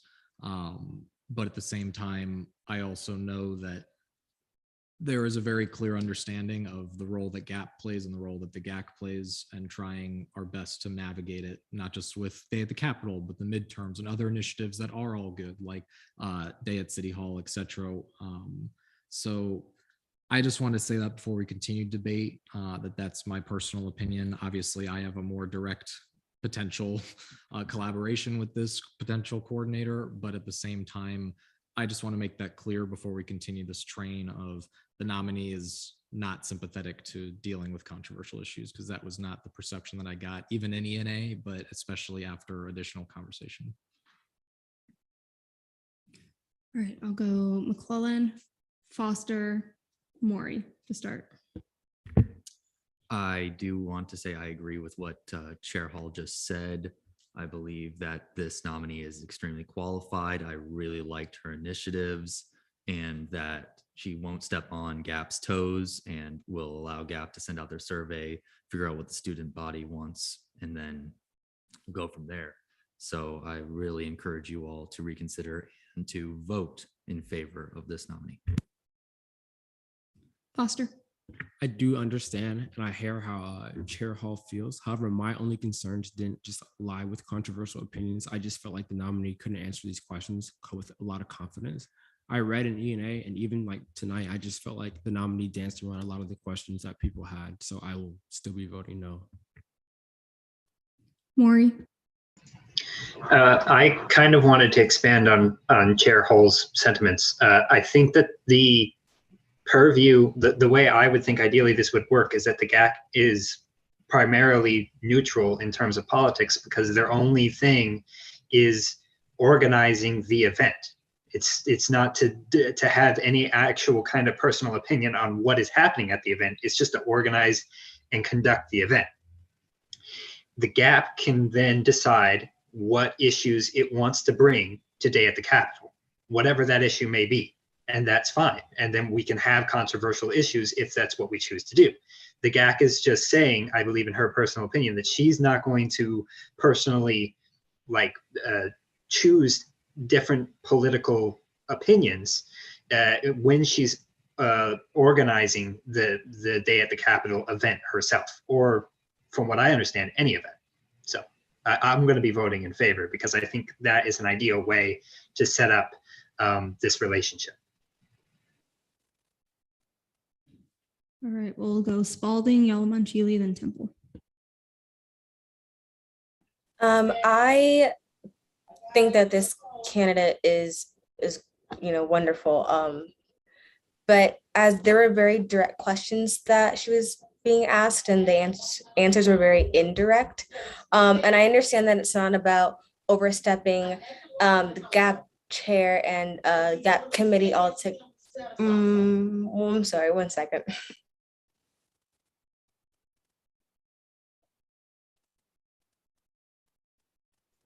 Okay, sorry.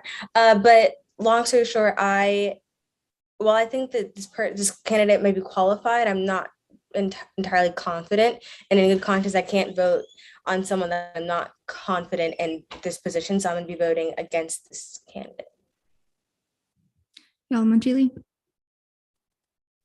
I echo the sentiments of Senator Foster and Senator Spalding. I will not be voting for this candidate. It is not only that she displays an unwillingness to face controversial issues.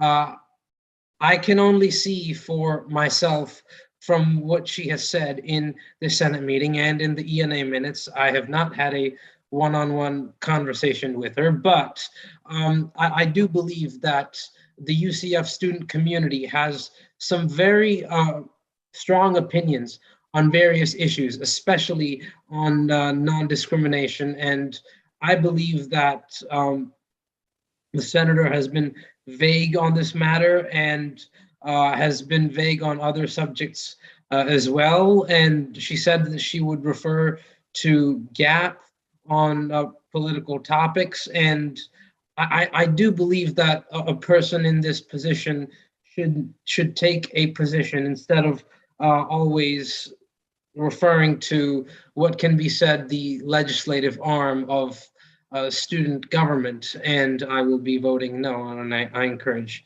my fellow senators to do the same. All right, since I called on Temple, we'll see his debate and then I'll take a motion. Thank you, Madam Speaker. So I just want to preface that I will want to share the sentiments of Chair Hall as well as Senator Maury. And I also want to put my own experience in as well, considering that I had helped with the development of the last year's advocacy agenda. And that was an entirely GAP-related affair. We didn't have anything come from the GAC regarding like what should be on the advocacy agenda, what should be discussed. So the reason why GAP really exists in the first place is because that it's mostly a research-based body. The governmental affairs coordinator exists purely to work on the logistics, as Chair Hall had said. I'm sorry if I'm echoing those a bit too verbatim, but I'm starting to understand why this candidate is trying to seeks to refer to GAP on these issues, because it's practically their job, more or less. The governmental affairs coordinator acts as the nonpartisan liaison for the executive branch and the legislature when trying to develop this event. They have next to no say in regard to what really goes on the advocacy agenda, other than the fact that she would have to tell them that the advocacy agenda is on the way, because GAP is researching that aspect. And I will be frank, I did have my concerns reading these, but after reading the ENA minutes, but after hearing the debate from Senator Maury and Chair Hall, I think it's safe to say that with those clarifications combined with her very, very, very valuable experience behind the scenes, quite literally, seeing that she was a legislative scholar, I encourage you all to vote in favor of Ms. Reed for this position. Chair Gell. Move to vote on the confirmation of the GAC. There's been a motion to vote on the confirmation of the GAC. Are there any objections? Seeing none, we're now in voting procedures. We're in voting procedures, sorry.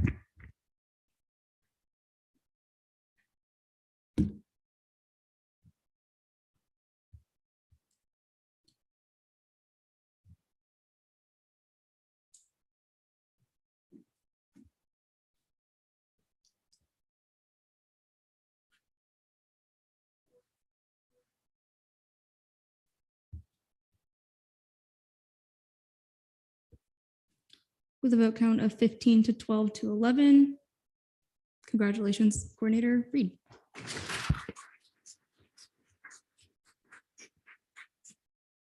Emma, if I'm not mistaken, presidential appointments needs a 2/3 vote to be confirmed. All right, with that, I apologize. The confirmation doesn't pass.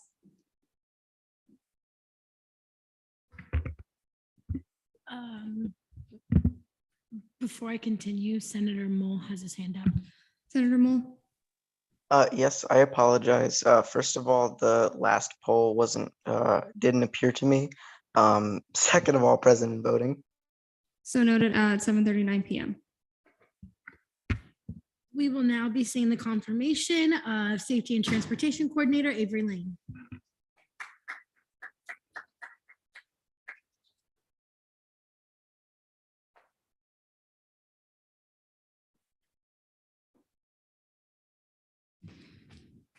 You have 5 minutes whenever you're ready. Can you hear me? Yeah, okay, cool. All right. So for those who I haven't formally met yet, my name's Avery Lane. I'm a rising sophomore, currently majoring in marketing. So diversity is something I've truly valued all throughout my life. It's really the #1 reason why I came to UCF. But one thing I didn't factor in when coming here was familiarity. And that's something I truly felt when coming to tour campus for the first time. So with that, to elaborate more on familiarity, throughout my life, I've lived in different military bases, coming from a military family. I still can't quite put my finger on it yet, but something about this campus just already felt like home to me. And I really want to make other students feel that way as well. Throughout this past year, I have currently in a sorority. I've held officer positions within that, just committee positions that have helped build my skills and allowed for personal development. I was also in SGLC and moved on to ELC, the Executive Leadership Conference, where I was awarded the SGLC Member of the Year, as well as the Black and Gold competition winner. My event, it's an event competition for those who don't know, but my event was surrounding the idea of sexual assault prevention and education, just to really help students on understanding what it is and ways they can really collaborate with each other to help this issue. And so with that, and as well as personal encounters with PD over this past year, I've really discovered my passion for safety and transportation. If you asked me like a year ago, I would have never imagined I'd be here for the safety and transportation coordinator position. Really wasn't something I'm interested in, but because of this discovery of my passion, I am here today before you all, and I would love to discuss some initiatives Currently, the main one I would really want to go for is the disability transportation system. I think that's something that's really important, especially given that other colleges in the state of Florida have this, and as well as expanding the lift code program and audible crosswalks throughout campus, just to name a few. So with that, thank you so much, and I yield my time. We're now in line for questioning. Anyone with questions for the candidate? We'll start with Simcoe, then we'll do Martinez. Hello. So with the recent rise in pedestrian versus vehicle accidents occurring across the nation and here in Central Florida, what sort of initiatives do you have to help protect the safety of our fellow students, specifically those who are walking or who are on bike? Mhm. Right. So back to what I briefly mentioned in my speech, definitely the audible pedestrian crosswalks. I do think those are very helpful. There's one in front of the arena as well as the RWC. So increasing the amount of those around campus, I think would be really important, especially since they do help people with disabilities. I also think maybe adding a crosswalk if possible, trying to work on that as well. Greek Park Drive. I know as a pan woman, I have to just cross in the middle of the street, which is very unsafe, as I'm sure fellow sisters and brothers do as well. So those are just a few things that can help with that issue. We'll go Martinez, then Temple. Yeah. I just want to ask if you were amicable to ideas that would reduce basically reduce incentives to drive cars around campus and maybe increase incentives and abilities to use public transportation, either bicycles or walking to campus, or not walking to campus, but walking within campus. Can you please clarify what you said before? Oh, initiatives. I missed it. yeah, of course. Yeah, I was wondering if you would be open to ideas like that. Like, I was just wondering, like, if you would be open to them. Yeah, for sure. I would love to discuss that with you more. Great, Temple. Thank you, Madam Speaker. Good evening, Ms. Lane. It's been a while. So seeing as since you are currently here planning to become the next coordinator for safety and transportation, I'd imagine that there'd be a good number of like-minded senators who share your passions. My question to you is, how do you intend to collaborate with senators, especially those that serve on the Disabilities Caucus? Of course, I'm actually really glad you asked that question. So within like the first 30 or so days, I really do want to reach out to all of the caucus chairs and sit on a few caucus meetings and really go over what resolutions you're currently working on in regards to safety and transportation and how exactly I can help you and contribute to those ideas and support that. So I would really love to collaborate with any senators who are interested in continuing initiatives. Senator Spalding. Hi.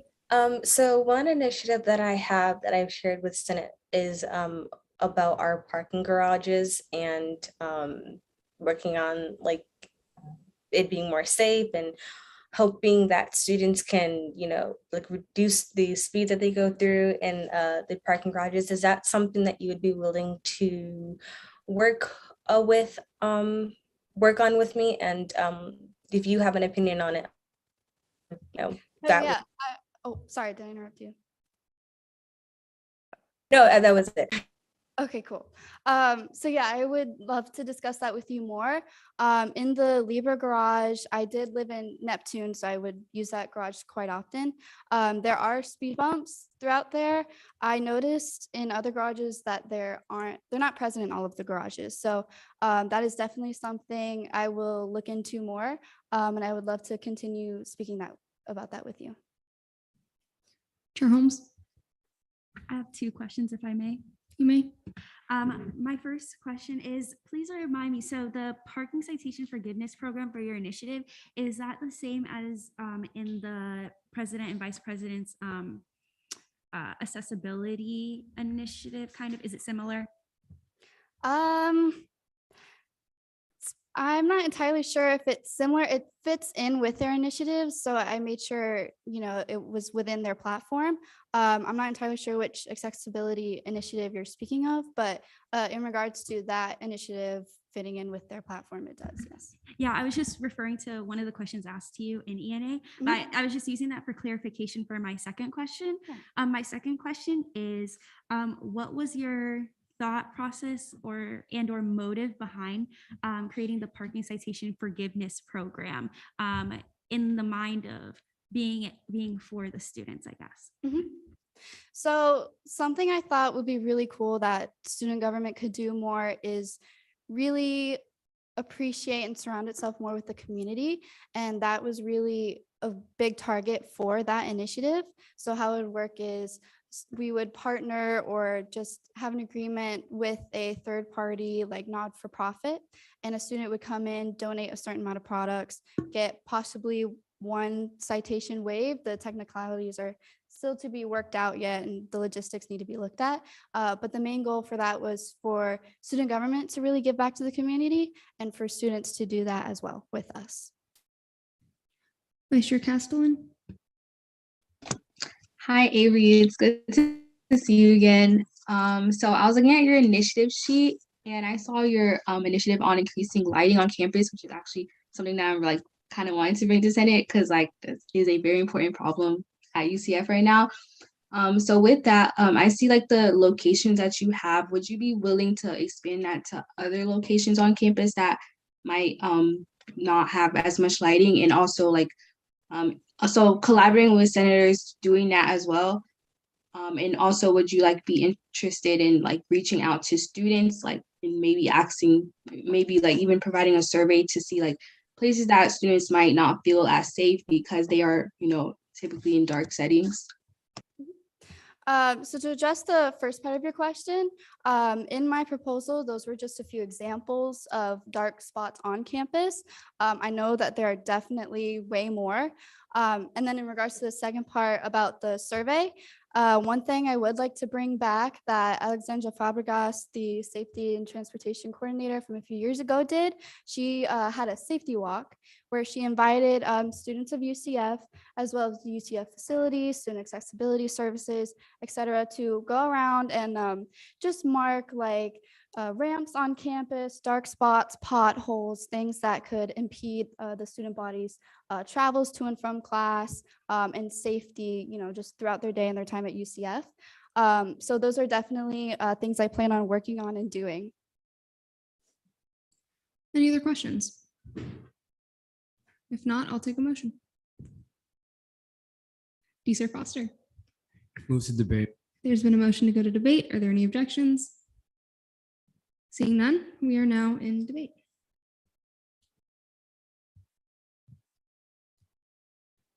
All right, we'll go Holmes, then Spalding, then Yalamanchili. Hi, everyone. I will be voting in favor of this candidate. I am really fond of their parking citation forgiveness program. The trade-off program grounds, I believe that it is not only an innovative initiative, but it also can create a new line of connection with UCF and the greater Orlando community. I also love that they align their initiatives with the office that they'll be working under, and it emphasizes their goal of cohesiveness here in student government. And therefore, I will be voting in favor, and I encourage you all to do the same. Thank you. Spalding. Hi, so I'm going to be voting highly in favor of this candidate. I am absolutely in love with the idea of a safety walk. I didn't know that was a thing, but it definitely makes me feel more safe when I would have to walk back from the student union to my dorm at 11 o'clock, 12 o'clock at night. And I think that this candidate is more than qualified for their job. So I'm going to be voting in favor, and I encourage you all to do the same. Yalamanchili. There's valid concerns about the state of our transportation at UCF, and I believe that Ms. Lane's initiatives are on point. Her answers at ENA were excellent. She has the right ideas. Her work ethic has been praised, and I will be voting highly in favor of this candidate, and I encourage my fellow senators to do the same. Are there any dissenting opinions? Chair Gall? Move to vote on Avery Lane as Safety and Transportation Coordinator. There's been a motion to vote on Avery Lane as the Safety and Transportation Coordinator. Are there any objections? Seeing none, we're now on voting procedures.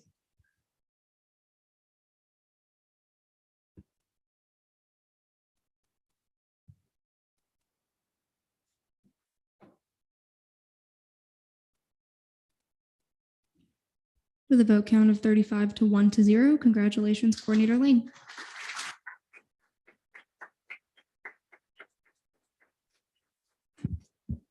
We will now be seeing the confirmation of Academic Affairs Coordinator Jonathan Greenup.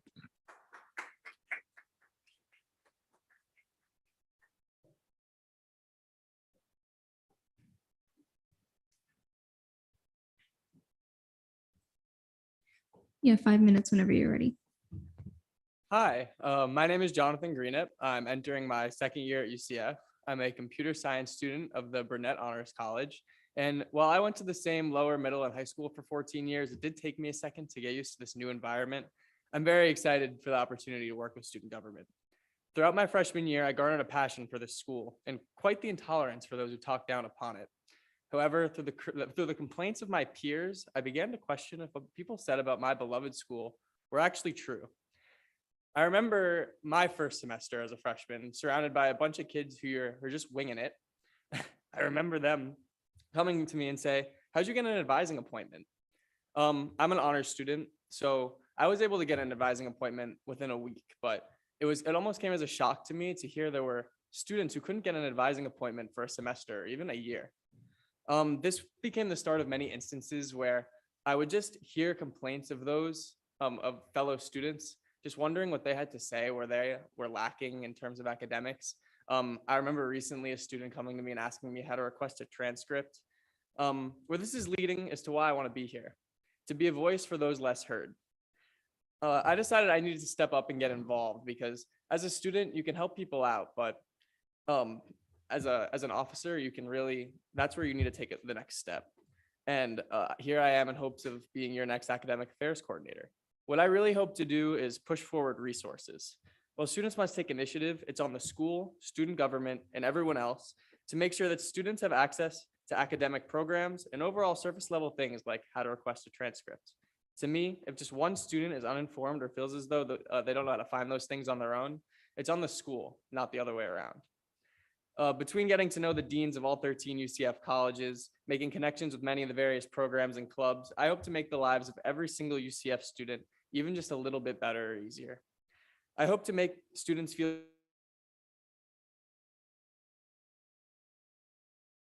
students from Rosen or downtown can be heard, or through helping to implement scholarships for commuter students.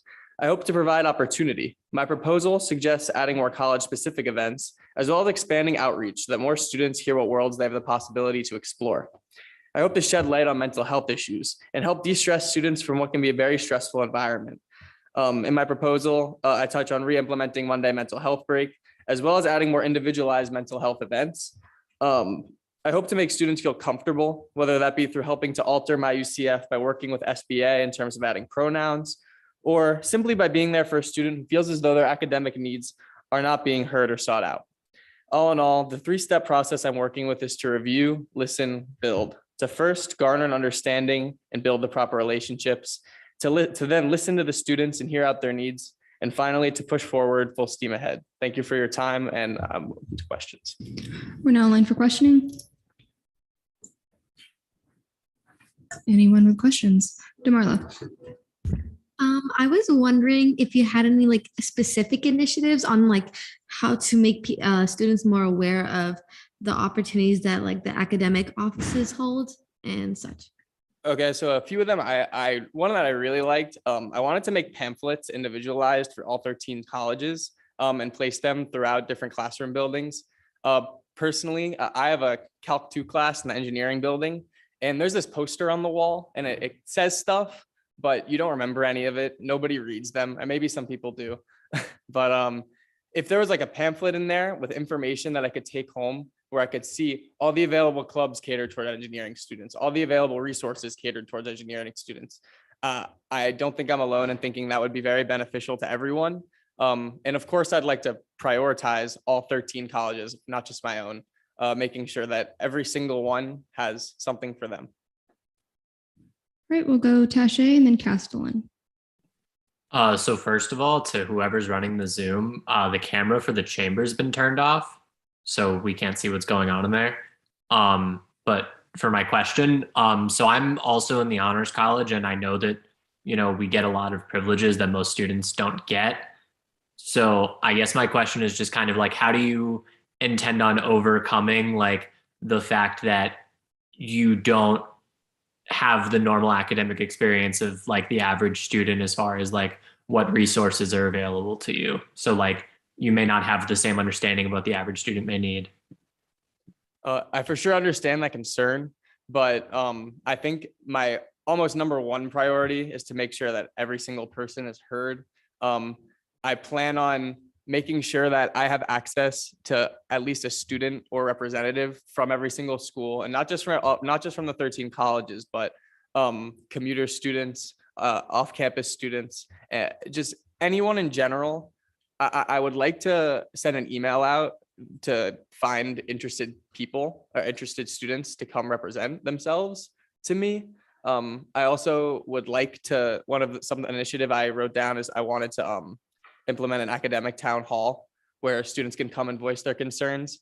I'm not running for this position to make my own life easier. I'm running for this position to make every single student's life easier, and that can't be done without listening to people, listening to students. So listening, I wrote it as one of my 3 big words. So I'm just going to keep harping on it. Castellan. Hello, Jonathan. So seeing that as senators, we are all assigned and representing our own academic colleges. What are your intentions within collaborating with senators and like just ensuring that, because we will be connecting with our own deans to like bring forth initiatives for the benefit of our college. So do you have any intentions on collaborating with us? And if so, how? Yeah, for sure. I am aware that each semester, every senator that represents a college has a meeting with the dean of their college. And while I don't intend on intruding upon that meeting, I would like to, at the very least, meet with the senator after the meeting to make sure I know what was said, what concerns were voiced, especially attributing to how both sides feel, both the student and the dean. Just as it's important to serve the students, you got to make sure that the people in charge of academics are on board. But I absolutely plan on working with the legislative branch. Martinez. I just wanted to, I just heard a little snippet and I just wanted you to go more in detail. Can you go more in detail with your ideas for scholarships for like commuters or just scholarships in general? I first want to say I really hope I can serve on the scholarship committee. That's the commuter one is the one that right now. That's a question that was already asked in E&A. I'm sorry. Patel. So I know one of your ideas was to give students more information through pamphlets. Would you be open to also making web course modules in which students can like also get the same things, so it'll be more accessible than pamphlets? So I know the specific my UCF statement that I made was the adding of pronouns, but to me, the development of my UCF and in turn web courses is an everlasting thing that should go past me as academic affairs coordinator, and it should go past whoever's academic affairs coordinator 10 years from now. I think there's people that would tell you that web courses in my UCF are not good websites. I think there's people that will tell you it is a good website, but I think the development of web courses and my UCF are both high on my priority list. My UCF is the first website you see when you're an admitted student. And I have heard concerns from other students where they say like they're not happy about the way the website's presented. So further than your question about bettering web courses, I hope to slowly make all of my UCF web courses better and better. And I hope that is something that continues in my position for as long as it's a position that exists. Salcedo, and then Cox. Hello, thank you for being here. My question to you, and please feel free to let me know if this doesn't pertain to you, but What are your plans on making information and resources more accessible to transfer students specifically? Something I really want to harp on is that I'm as an academic affairs coordinator, you're not the academic affairs coordinator of just undergraduate students, just on campus students. You're the academic affairs coordinator of the University of Central Florida. And I'm going to take that. I would hope to take that title with great pride. In terms of transfer students, the very first thing that I've already thought about is that transfer orientation is really weak compared to freshman orientation. Transfer students, I guess they're expected to have knowledge based upon the fact that they've already gone through a freshman orientation somewhere else, but it's not fair. Every university is different. And there needs to just be a way for transfer students to gain the same access as everyone else, level the playing field. So transfer students, just as much as everyone else, are going to be prioritized by me. I can promise you that much, just as every single other student will be. Chair Cox. Could you tell us more about the new computer science program you mentioned in ENA? Which exactly are you referring? Oh, the RSO thing I was talking about. Maybe it was recorded in the minutes wrong, but after the RSO thing, you were like, yeah, I know. I think I know what you're talking about. I don't want to go into too much detail just because it's a club that doesn't exactly exist yet, and I don't really want people stealing my idea. But it's called Tamid. It exists at every single college in the state of Florida. It originated at Michigan. That's how I found out about it, through a friend over there. And for some odd reason, it doesn't exist at UCF. Although we are very large into computer science. It's for business and computer science students. And I apologize. I really don't want to go into too much detail about it, but it is something I'm pretty passionate about and excited for. And when that's done, if you want to reach out to me about it, I'm all ears. Chair Borges. Thank you. So I'm also part of the Honors College, and I work under the Honors Deans and their Dean's Leadership Council. And I know they're absolutely amazing. The Honors Deans can just go up to them and talk to them, unlike most deans, which I think is extremely beneficial for the honor students. So do you have any initiatives to bridge that big separation between dean and student that all the other colleges face? That's a pretty interesting question, because it is true. I am aware of what you're referring to. I feel like as an honors student, I can be walking around the Honors College, see Dean Sheila and say, hey, what's up? How are you today? And I don't think that same stigma exists throughout the rest of the colleges. I think that comes first through allowing students to feel as though they're properly represented. I think you could go around this school and more students would tell you that they're not being academically prioritized than ones that would tell you they are. And whether that directly falls on the dean or not is irrelevant, because as long as they don't feel comfortable, they're not going to feel comfortable talking to their dean. So, well, I can't promise you that in a year's time from now, we're going to be at a 100% rate of, oh, hey, how are you, to every single dean. I will say that I hope that students can feel a lot more comfortable within their colleges. And I think that's a perfect first step towards building that relationship. Any other questions? If not, I will take a motion. Vice Chair Anderson. Motion to move to debate. There's been a motion to go to debate. Are there any objections? Seeing none, we are now in debate.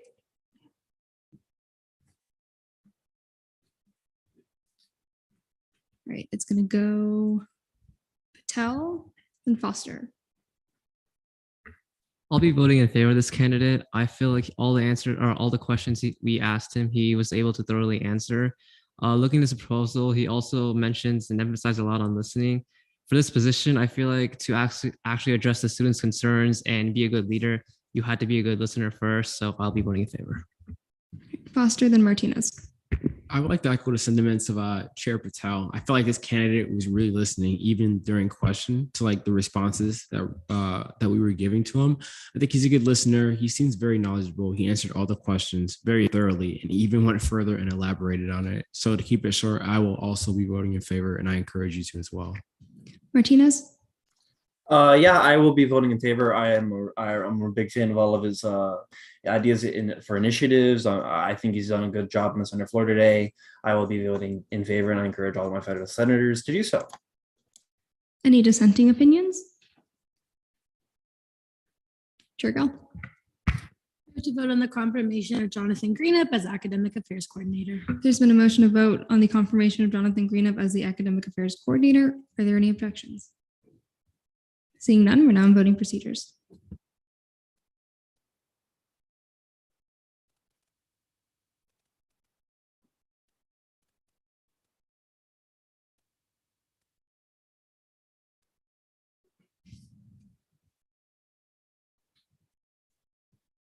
With a vote count of 33 to 1, congratulations, Coordinator Greenup.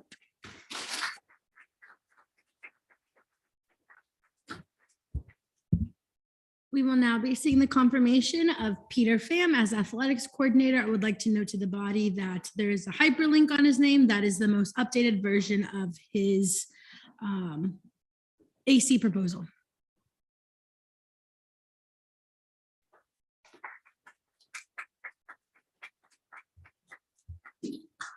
You have 5 minutes whenever you're ready. Hello, can everyone hear me? Okay. Hi, my name is Peter Pham, and I hope to be the athletics coordinator for this year. So to start, basically, I started coming to UCF 2 years actually before I came to UCF. My brother got accepted before me. He's 2 years older than me. And so I kind of just followed him here. And right walking onto campus, I knew that this is the place I wanted to be. I love the layout. I love the place. I love the people. And so the first community that I kind of created here for myself was at the soccer turf fields near RWC. And right when I came onto there, I knew like, wow, this is so awesome that this is here. And so creating that community for 2 years. And then when it came down to the decision of whether I was, what college I was going to, I knew UCF was the only place that I could really choose. And so upon coming here my freshman year, it was a little rocky. There was COVID. It was a really big issue at the time. So a lot of things were closed, which was really unfortunate. But one thing that I did almost every day was go to Memory Mall, and I just met people. And that was this kind of second community that I created, was through volleyball and doing pop-up nets and just meeting everybody. It was really awesome. And so after meeting all these people, then the next summer, that's when things started opening. I took every opportunity I could to do all the programs that were available, including IMs. I joined soccer club, and then I learned about SGLC. And after joining SGLC, I loved the program. It was an amazing opportunity. And luckily I got into ELC. And from there, I knew that this student government is what I wanted to do. And I knew that my biggest passion in life is sports. I've done team sports my entire life. I think it's prepared me and made me who I am today. And I believe that sports has a place in everybody's life, even if one may not think so. I think sports is beneficial to everybody, whether it's watching, whether it's playing. I think it's just amazing.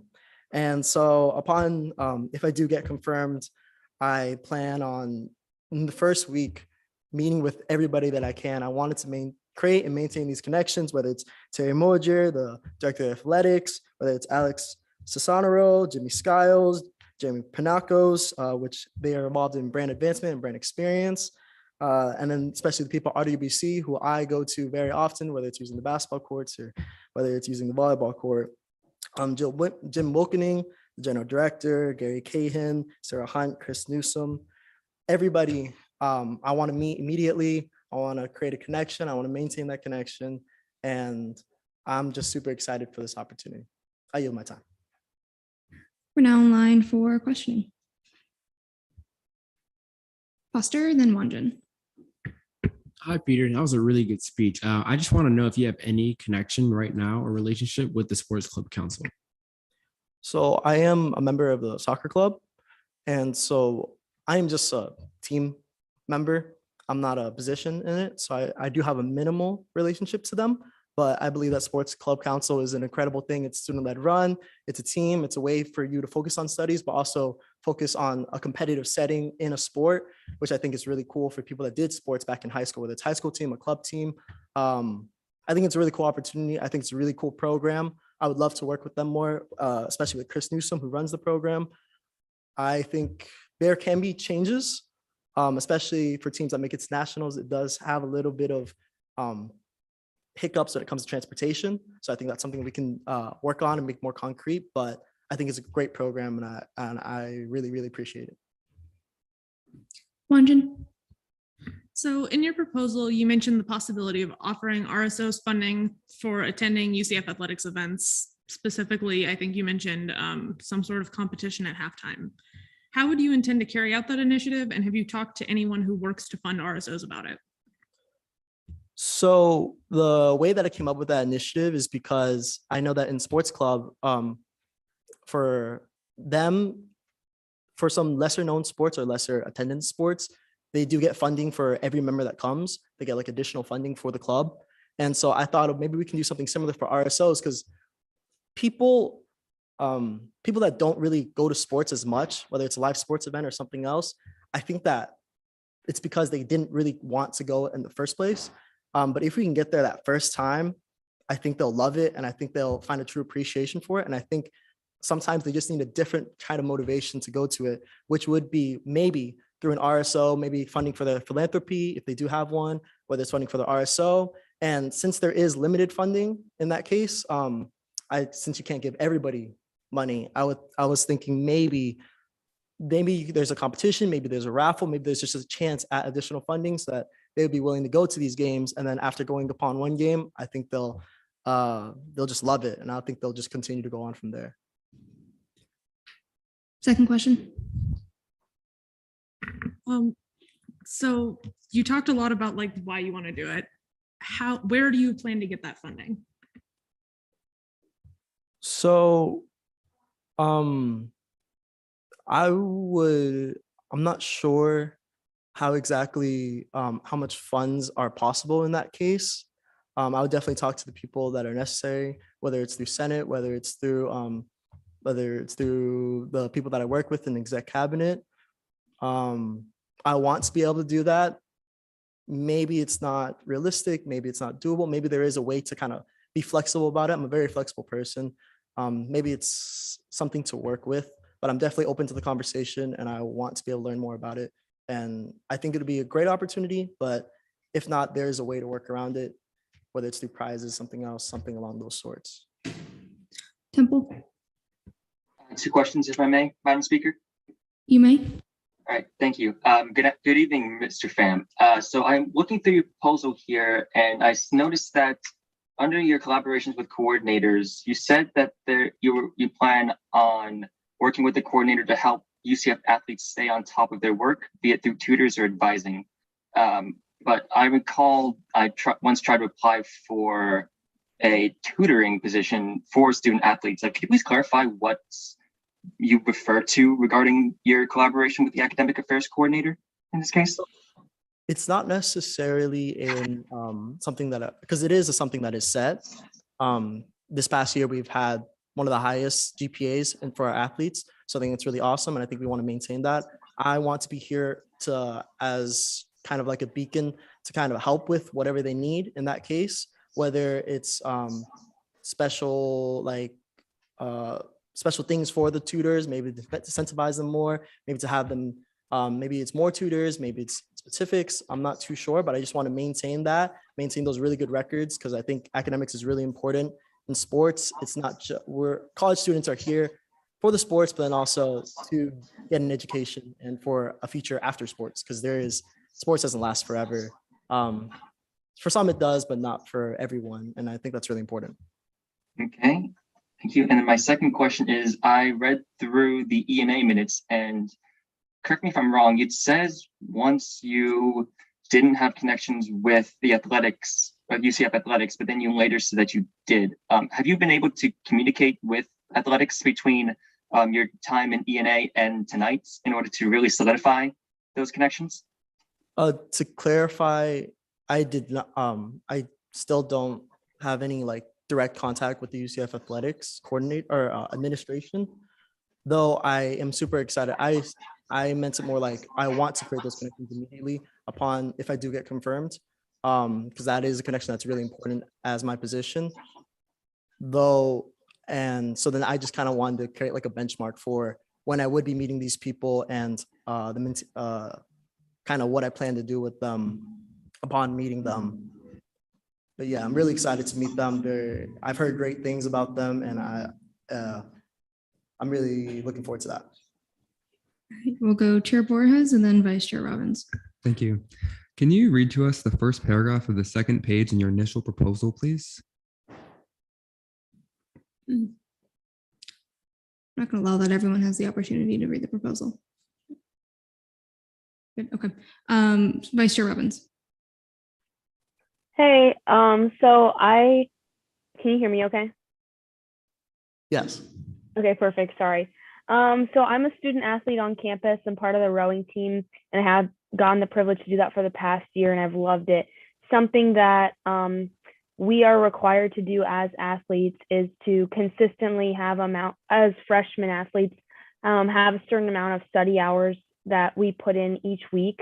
But that's not required for sophomore, junior, or senior athletes unless they have, below a certain GPA. And I think that that's something that to me is a little bit odd, that that's not required all 4 years. And my question, I'm getting the question, I promise. My second lead up to the question would also just be we really have a lack of tutors. I know that was mentioned earlier by Vice Chair Temple. And it's a serious problem. I know a lot of athletes, not just on my team, but on many teams that have no support in their college. Vice Chair Robbins. Sorry. So basically, would you be willing to, I know your specific college obviously is not the same as a lot of the athletes that you're studying. So would you be willing to work with, those athletes that do have classes they need tutoring for, but they're nowhere near the same type of college that you're involved in? Yeah, most definitely. I believe that, everyone here at UCF should be united. Just because you go to a different college doesn't mean that I shouldn't be collaborating with you. I believe, like I said before, academics is super important to a student athlete. We're not just here to play sports. Even if you are part of a varsity sport, there's a future after sports. And so I'll definitely talk to the right people, whether that is Terry Mojier or anybody else that's in that terms. I know there is a academics department in the UCF athletics. I definitely want to talk to them and see what can be done. I am here for the students, and as a student concerned, that is one of my biggest concerns as well. And so that'll definitely take one of my top priorities, and I'll definitely be looking into that for sure. Any other questions? Chair Gell? Mary Tane. With a motion for debate, yes. Hi, Peter. I just want to know why you're passionate about this position and why you think you're best fit for this position. So sports is basically my entire life. I started as a baby playing soccer. My dad played back in Vietnam. And so immediately I knew the importance of sports in my life. And one thing that I like to think about myself is that I am one of the common athletes here. I maybe not have the connections to UC Athletic Administration as maybe some other people do, but I have so many communities inside these common student things, whether it's IMs, whether it's sports club, whether it's just going to the gym and doing open runs in basketball, open gyms in volleyball, soccer, at the turf fields. These communities are the voices that I want to be a beacon for. And I think I can do that. And I think it's really important. And so that's kind of my passion for doing this, because I believe that everybody has a place in sports, and I want to be able to do that for them. And I think I am the best possible person for that. Move to debate. There's been a motion to go to debate. Are there any objections? Seeing none, we're now on debate.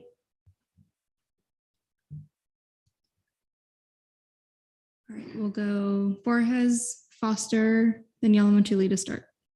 So in his proposal, before it was edited, it stated, all of a sudden, a baby gets popped out of a screaming lady. Let's pause right there real quick. Who is this baby? How can we already smell greatness? That's because this baby is me, which I believe is unprofessional and inappropriate. I want to inform my fellow senators that he has to work with the director of athletics, Terry, as well as other professional staff he mentioned during his speech. What if he cannot be professional then? What if a lack of professionalism causes a severed relationship between SG and athletics? I cannot truly say I'm comfortable with this candidate, and I'd like to hear debate on this. Foster. So I like his initiatives. He seems really knowledgeable. He knows about sports clubs. I used to be the president of a sports club, so I could tell like by what he was saying that he was knowledgeable.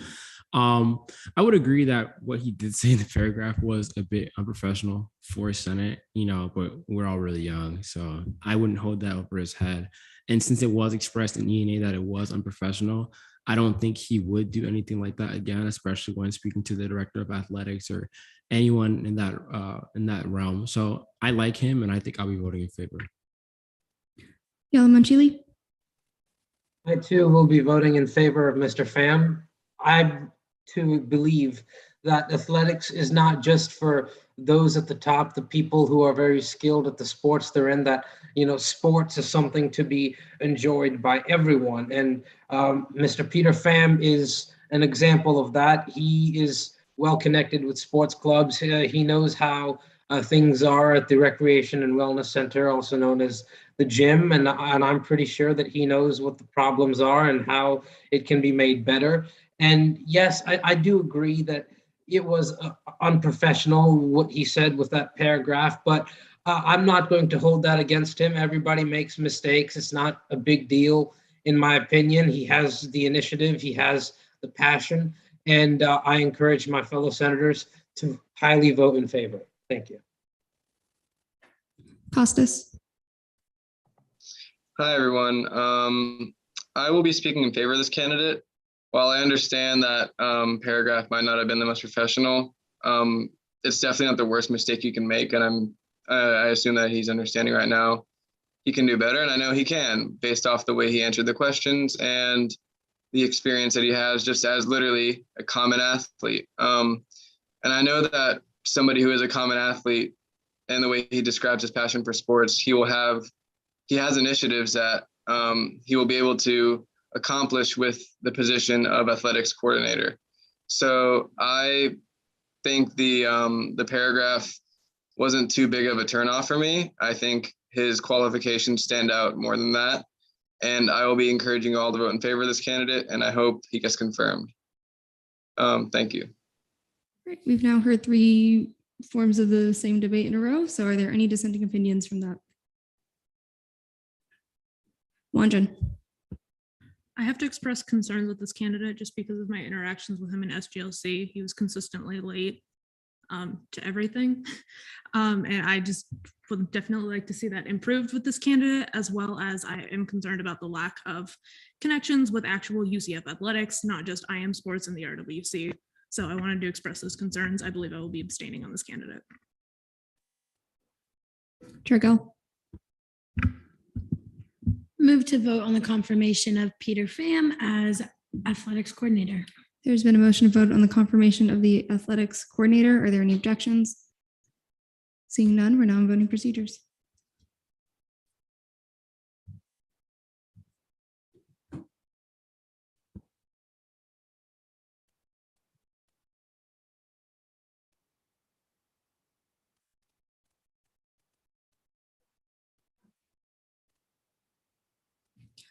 With a vote count of 28 to 1 to 9, congratulations, Coordinator Pham.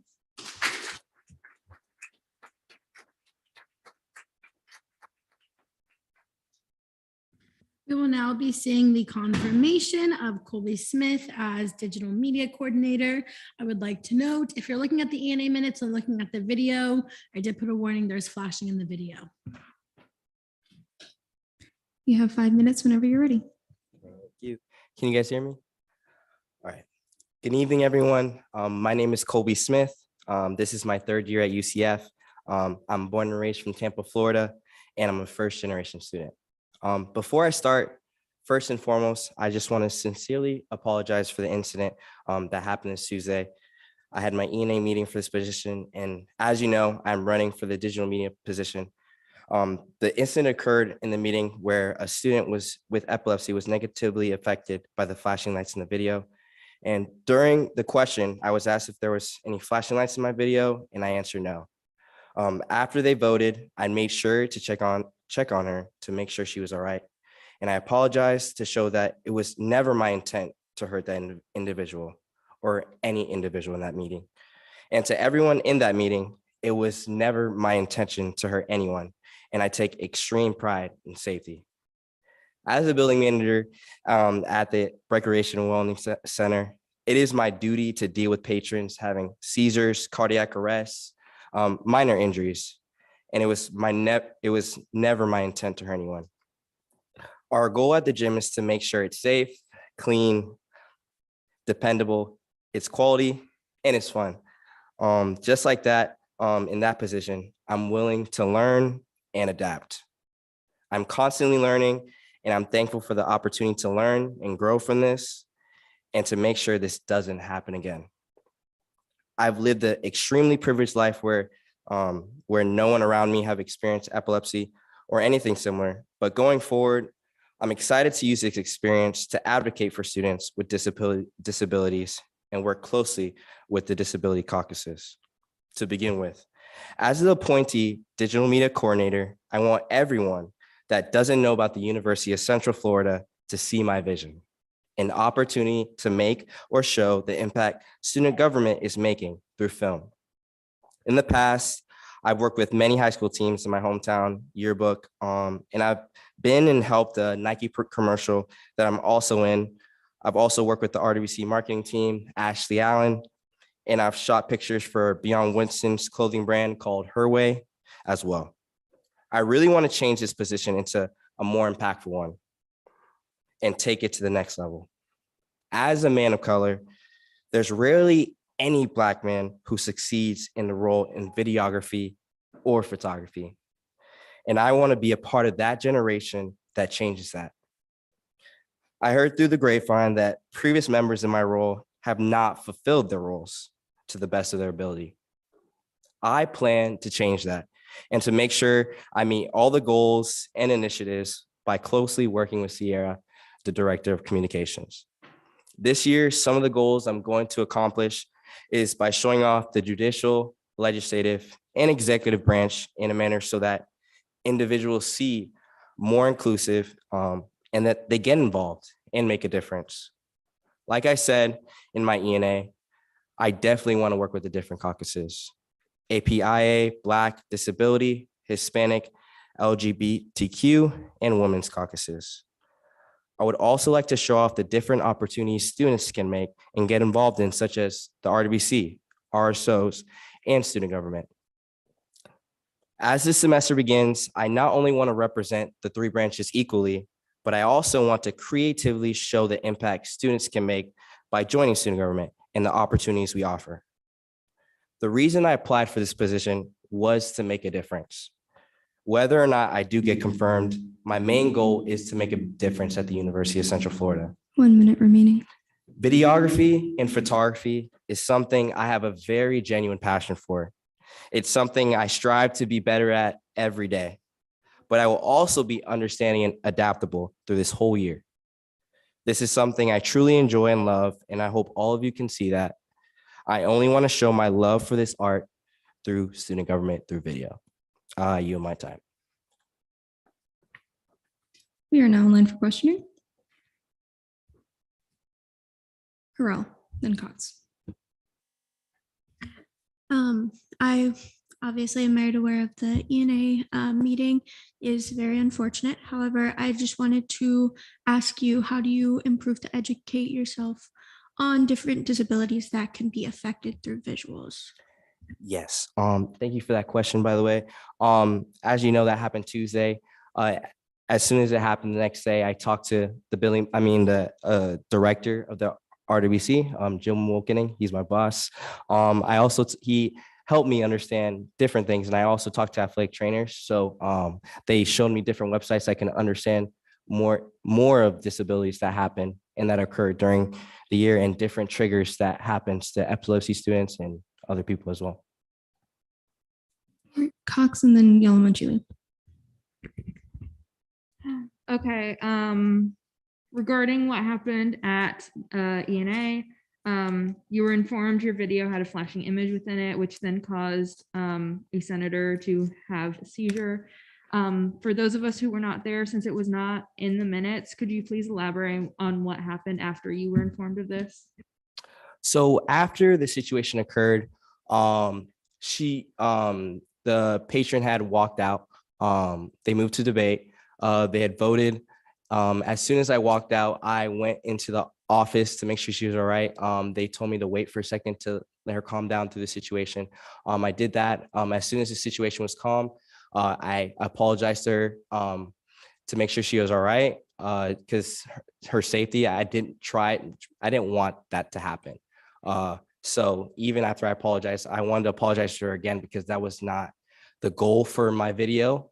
And the next day I apologized again because I felt really bad as well. And the next day I tried to make sure that it didn't happen again in different triggers for epilepsy students as well, what can happen.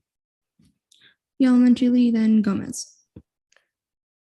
You were asked a question in ENA on whether you are aware that flashing lights can be deadly for individuals with epilepsy. You responded by saying yes.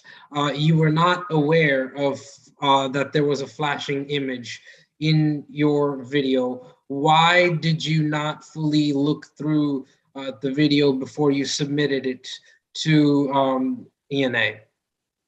So continue. Thank you.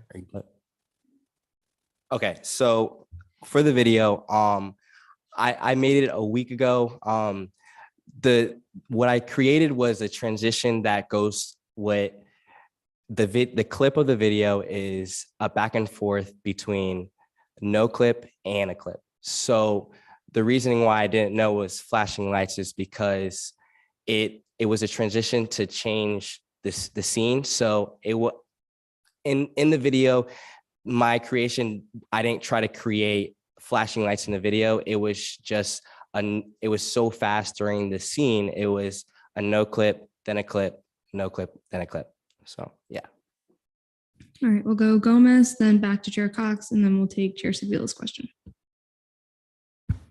How do you hope to grow from this position this experience as the digital media coordinator?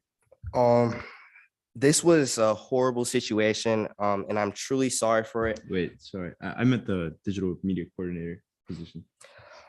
Well, what I was saying before is this was a horrible situation that happened. It was never my intent for it to happen. And I'm fully aware of the effects of my video. And I promise I will do everything in my power to ensure that student government doesn't release anything like this again, and to make sure I have criticism. Another thing I really want to make sure through video is having to make sure that you have other people look through the video, make sure there's no problems. Definitely with the director of communications, I'm going to make sure that it is observed, criticized, and make sure it doesn't harm anybody. I've reflected a lot from the situation. The past couple of days, I've been shaky, trying to figure out every situation so I don't do that to anybody ever again. And I've grown personally and professionally. Chair Cox. I tried to word this as nicely as I could, I promise. Okay. Following what happened, what made you feel confident in still running for this position? Honestly, the reason why I still wanted this position, because I really wanted to make a difference. It was never my intent to hurt anybody, but the goal is to make sure that never happens again. The biggest thing I did to make sure that I was okay is that I'm a perfectionist. I want to make sure I do everything 110%. So hurting somebody was not the intention I wanted to do, but I still want to make a difference, you know? So even though that still happened, I apologize. And I apologize again because I felt really bad. And I want to make a difference to impact different students at UCF. So just making sure that what I did wasn't intentional. It wasn't a thing that I wanted. I didn't know anybody in that room. And I just wanted to show the story that I want to tell to UCF. Great, we'll go Chair Sevilla, then we'll take Senator Richards' question and then Chair Bell's question. Can I see like a quick point of information? If you may. I'm sorry, it cut out. Did you say yes? Yes. Okay, so for like flashing lights and like epilepsy, it doesn't have to actually be like lights. Like it doesn't have to be like black on white. It just has to be like kind of like flashing imagery or colors, not necessarily like something like lights up at you. And secondly, I'd like to ask, did you proof watch the video before you submitted it? Yes, I did. Senator Richard?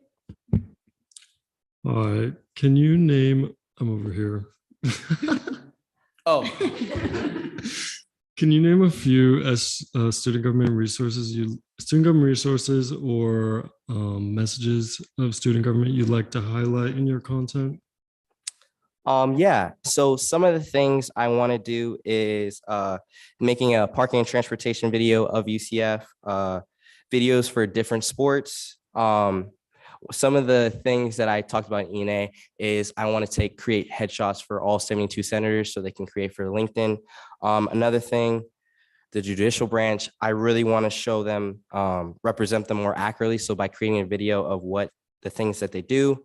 And for the executive branch, I want to shout out all the members that are appointed. And that's some of them. Sure, go. Yes. Hi, Colby. I'm right here. It's okay. Do you believe you have done everything in your power to apologize and make amends with the specific individual that was affected by the video? Yes. May I ask a follow-up?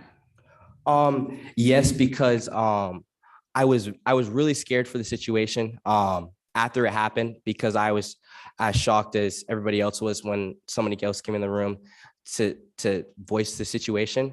So as soon as the situation happened, I just wanted to make sure she was okay first and apologize for what I did, because it is exactly what I did. But I just want to really apologize. And even after, I talked to my boss at the RWC to make sure that I never do that again. And then I apologized to her again through email and trying to figure out situations so that figure out ways that that I can work with disability caucuses as well. May I follow up? Yep.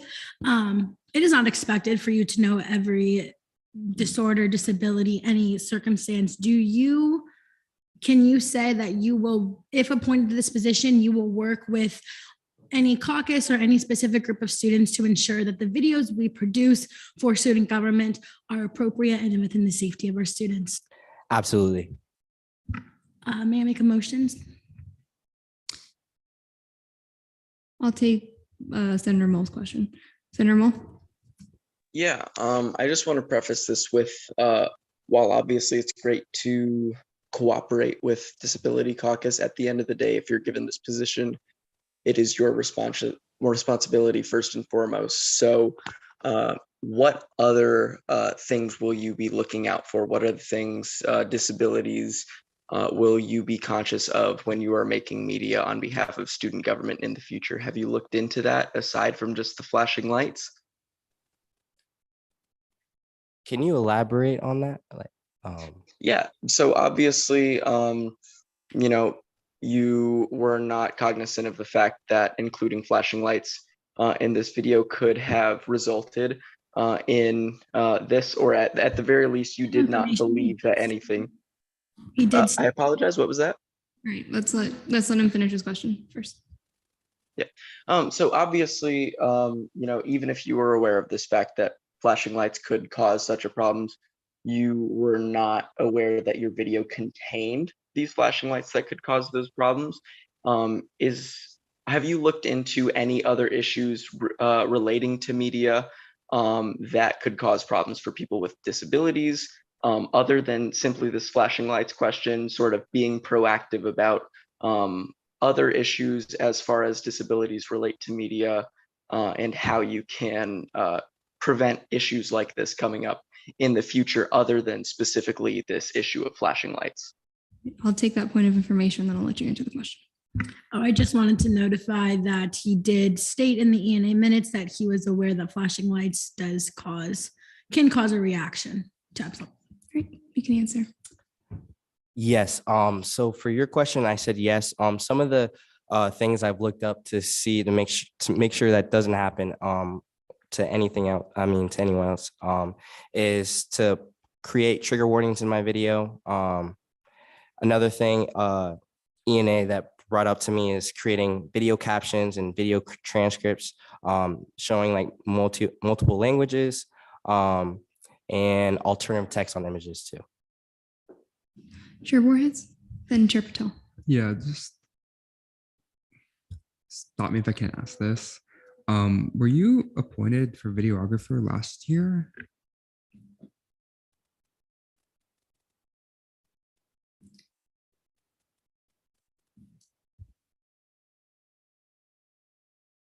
I'll allow the question. Yes. Second question. Did you end up resigning after being appointed? Yes. Patel. Could you explain why you didn't follow through with your confirmation? Yes. So as you know, I'm a first generation student. The beginning of my freshman year, sophomore year, I was a photonic optic engineer major. So there was a lot of time that I didn't have. And I was also in a lot of RSOs, the RWC as well, a lot of committees. So with the amount of time that I didn't have enough time for the position. And with Megan Austin, I emphasized them to a lot is that I wanted to do this position with 100%. I didn't want to do the position. I wanted to make sure it was I was the best person that ever did it. So the reason why I did resign was because I also have to work to pay for my tuition. I have to study for being a photonic optic engineer major. And I just didn't have any time to also add on to having time to do video for all of student government. So this year, what I changed is I switched majors to have more time to be flexible, to also be able to do this position because I really wanted to do this position last year. It was just really unfortunate. And I talked to my parents about it to make sure I just didn't have the time for it. So this year I switched my major. I am the new building manager at the RBC. So I've been adding more time so that I can do this position. So that's why. Vice Chair Anderson. The end of his response clarified my question. All right. Any other questions? If not, I will take a motion. Vice Chair Anderson. Motion to move to debate. There's been a motion to go to debate. Are there any objections? Seeing none, we are now in debate. All right, we'll go Anderson, Yalamanchili, Harrell to start. Hello. So first and foremost, thank you for reapplying. I think I'm right here. You're totally fine. It gets confusing. I think it's very important that you're able to give up your role in order for somebody else to be able to fulfill it. And I appreciate that you're willing to come back and rearrange some things in your life in order to make sure that it fits for everybody. I appreciate you learning after and taking this criticism. It is very hard within activism for people to take criticism well. It is very hard to have these uncomfortable conversations. So I appreciate you willingly going out of your way in order to consistently learn. And I will be voting in favor of this candidate. This candidate did in fact make a mistake, but it is a mistake that I bet all of us would have made at one point in our lifetime. I know not all of us know absolutely everything. We're all consistently learning. And I think it would be very wrong to counteract a candidate for a mistake that he is actively correcting now and will continue to hold accountable and correct in the future as well. He previously stated that he'll be working with disability caucuses and he'll be taking on this role to the fullest extent. So I expect him to be doing well with it. So I'll be voting in favor. Chair Hall. I guess not information, but just for everyone going forward to make sure that you're directing your debate at the chair. I have nothing to add, but just in the future, just to make sure so that we can avoid the personalization. Chair Yalamanchili.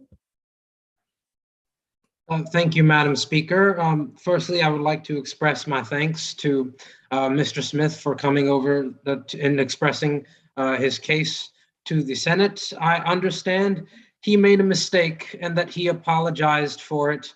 However, I think it's a mistake that leads to serious harm for other individuals, especially those individuals with epilepsy.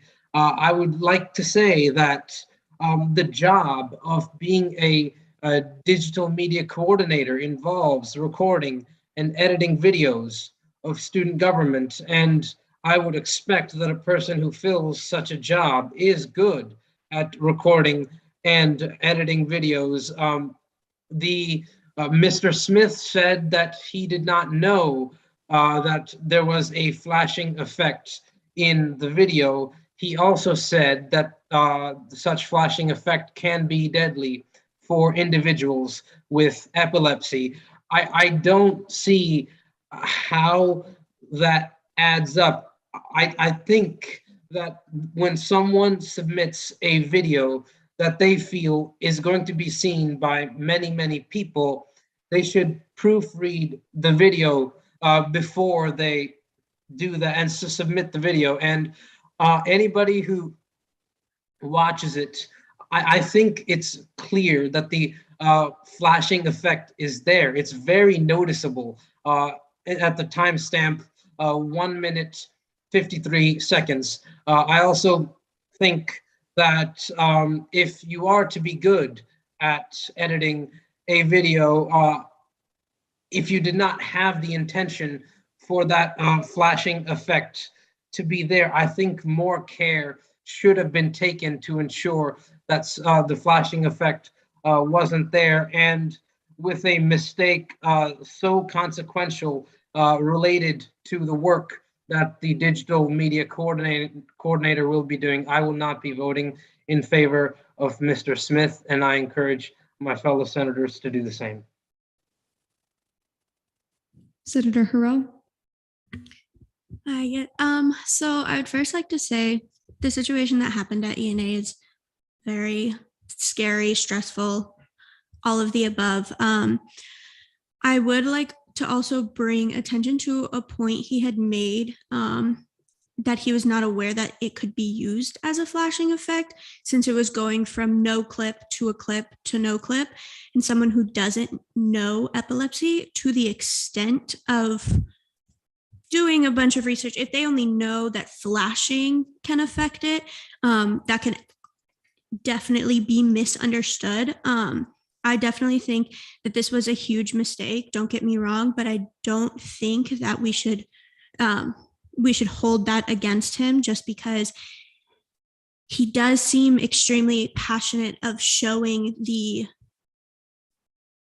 voices of UCF and showing that through something he is passionate about. And this is something he moved his schedule around for. And I'm actually a photonics major. So I definitely know that it could be extensive. And so I appreciate you moving around your schedule for that. With that being said, I do understand that this is an extremely sensitive and stressful topic for people. And I would like to elaborate that I think we need to be focusing more on his qualifications. Yes, a mistake does go under qualifications. However, it should not trump his passion or his experience and stuff like that, if that makes sense. But with that, I will be voting in favor of this candidate, and I encourage you all to do the same as well. All right, the next three are going to be Potier, Maury, then Gomez. Oh, my bad. I thought, never mind, I ain't got nothing to say, so I'm just gonna be quiet. My bad. All right, Maury. Hi, yeah, so I wanted to speak in favor of this candidate. I think ultimately this was an accident, right? It had terrible consequences, and he additionally afterwards, I myself didn't know that the transition between two different clip to no clip or something like that could induce an epilepsy. I thought it was only to do with a singular flashing light.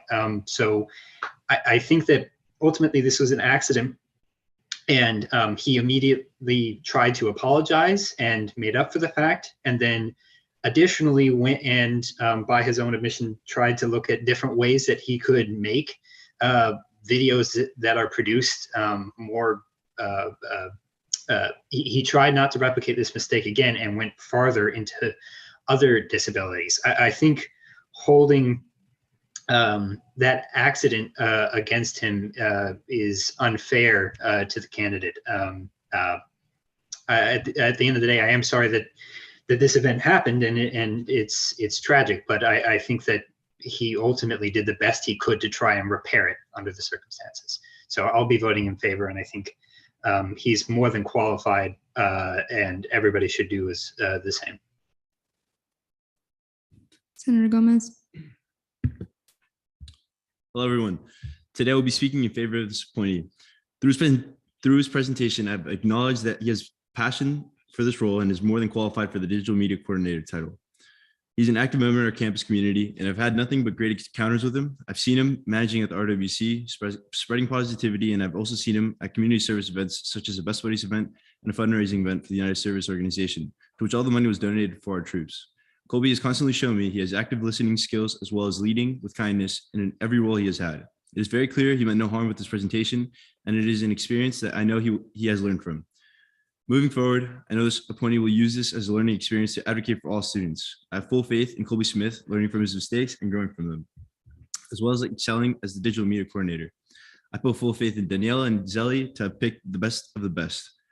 Colby has been a mentor to me since I began my professional collegiate career, and I only hope that he can show the rest of the student government the type of person he is. Tonight, I'll be voting in favor of Colby Smith, and I encourage you all to do the same. Thank you. All right, I'm going to start going two at a time because we're getting close on time. I'll take Chair Cox, then Senator Costas. Regarding the confirmation of Colby Smith for Digital Media Coordinator, the Disability Caucus would like to take an official stance. This morning, we held an emergency meeting to address an incident that took place during his elections and appointments confirmation, in which a video produced by Mr. Smith was viewed by members of the committee. The video contained flashing images, which are a trigger for those with epilepsy. When the candidate was asked if he was aware his video contained flashing images, he said no. However, when asked if he was aware that flashes can be deadly for people with epilepsy, he said yes. It is concerning that this video contains something that caused a seizure. If you did not know, anytime someone with epilepsy has a seizure, there's a chance of it resulting in death.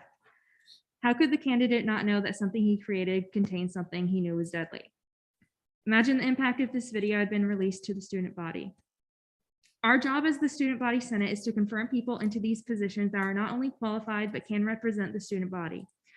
I will note that during a private meeting with Chair Cox, President Lopez stated that it was her who selected the video from the ones he had produced, and that she did not fully watch the video, so she had no idea that the flashes were there. Regardless of who selected the video, these actions could have resulted in the fatality of another senator. And had this video been shared with the rest of the student body, there could have been many more. While this video containing the imagery with no warning is a mistake, it is one that very much could have been fatal. Confirming this candidate into this position could be putting the safety of the student body at risk, and regardless of learning from this, it will send a discouraging message to the disabled community. Therefore, we, the Disability Caucus, would like to officially state that we will collectively be speaking against Colby Smith for the position of Digital Media Coordinator. As Senator Cox, I believe Mr. Smith's apology is genuine. I know he meant no harm and feels horrifically, but I must stand by my caucus's decision and the guidance of the survivor of this event and other members of the epileptic community on this matter. I wish the candidate well, but I am voting against this confirmation. I yield my time to Pro Tempore Cerisi, if that would be allowed.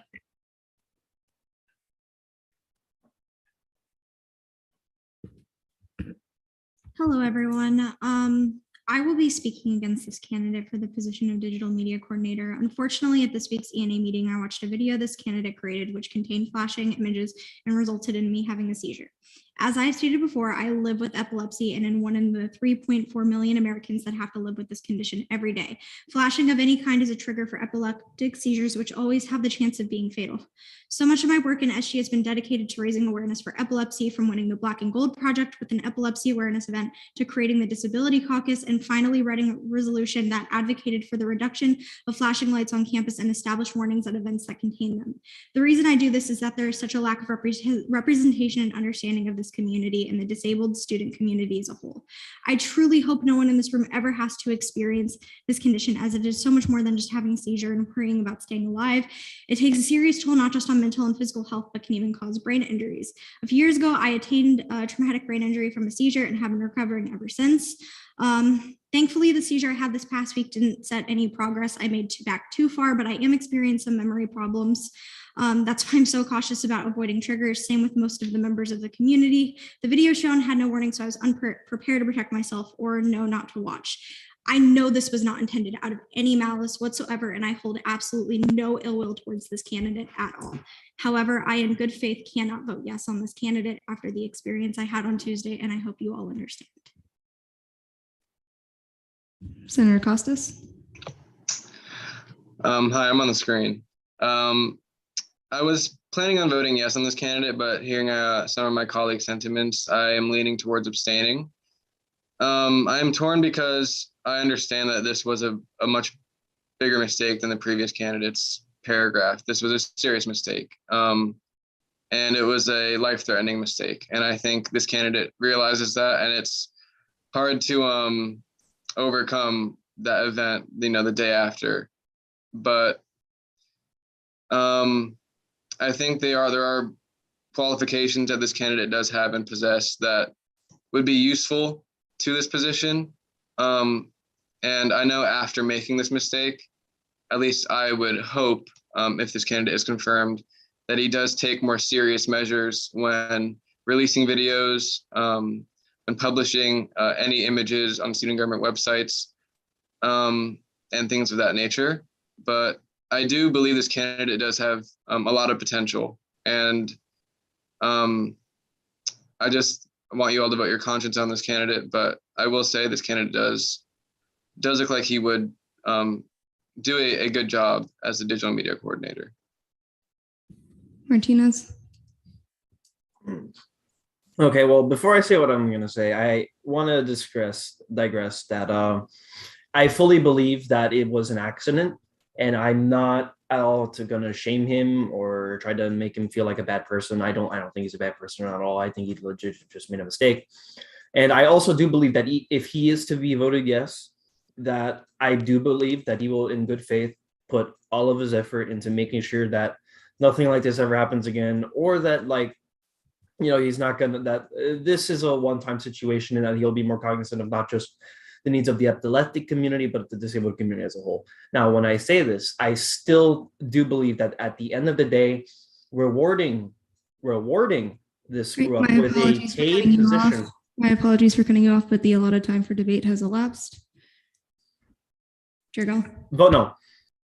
Move to vote on the confirmation of Colby Smith as digital media coordinator. There's been a motion to vote on the confirmation of Colby Smith as the digital media coordinator. Are there any objections? Seeing none, we're in voting procedures.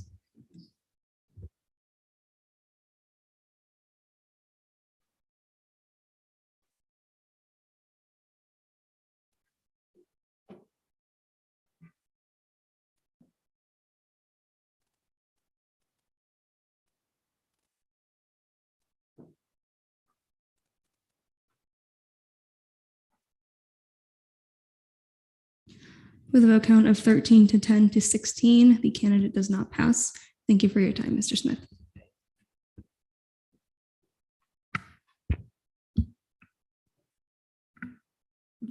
Speaker, do we have enough time to see this next candidate?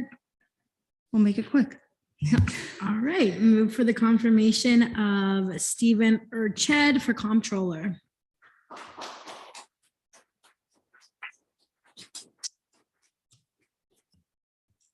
You have 5 minutes whenever you're ready.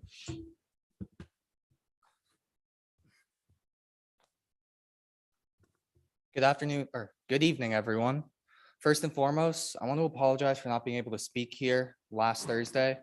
As stated in the E&A minutes from this Tuesday, I had a personal issue last Tuesday, as right when E&A started, I'd learned about the Uvalde shooting. As someone who went to Stoneman Douglas during the shooting and lost people close to them, it's hard to talk about, hard to articulate my words, and even more difficult to go through such a process. With that being said, I think this past Tuesday was a better reflection.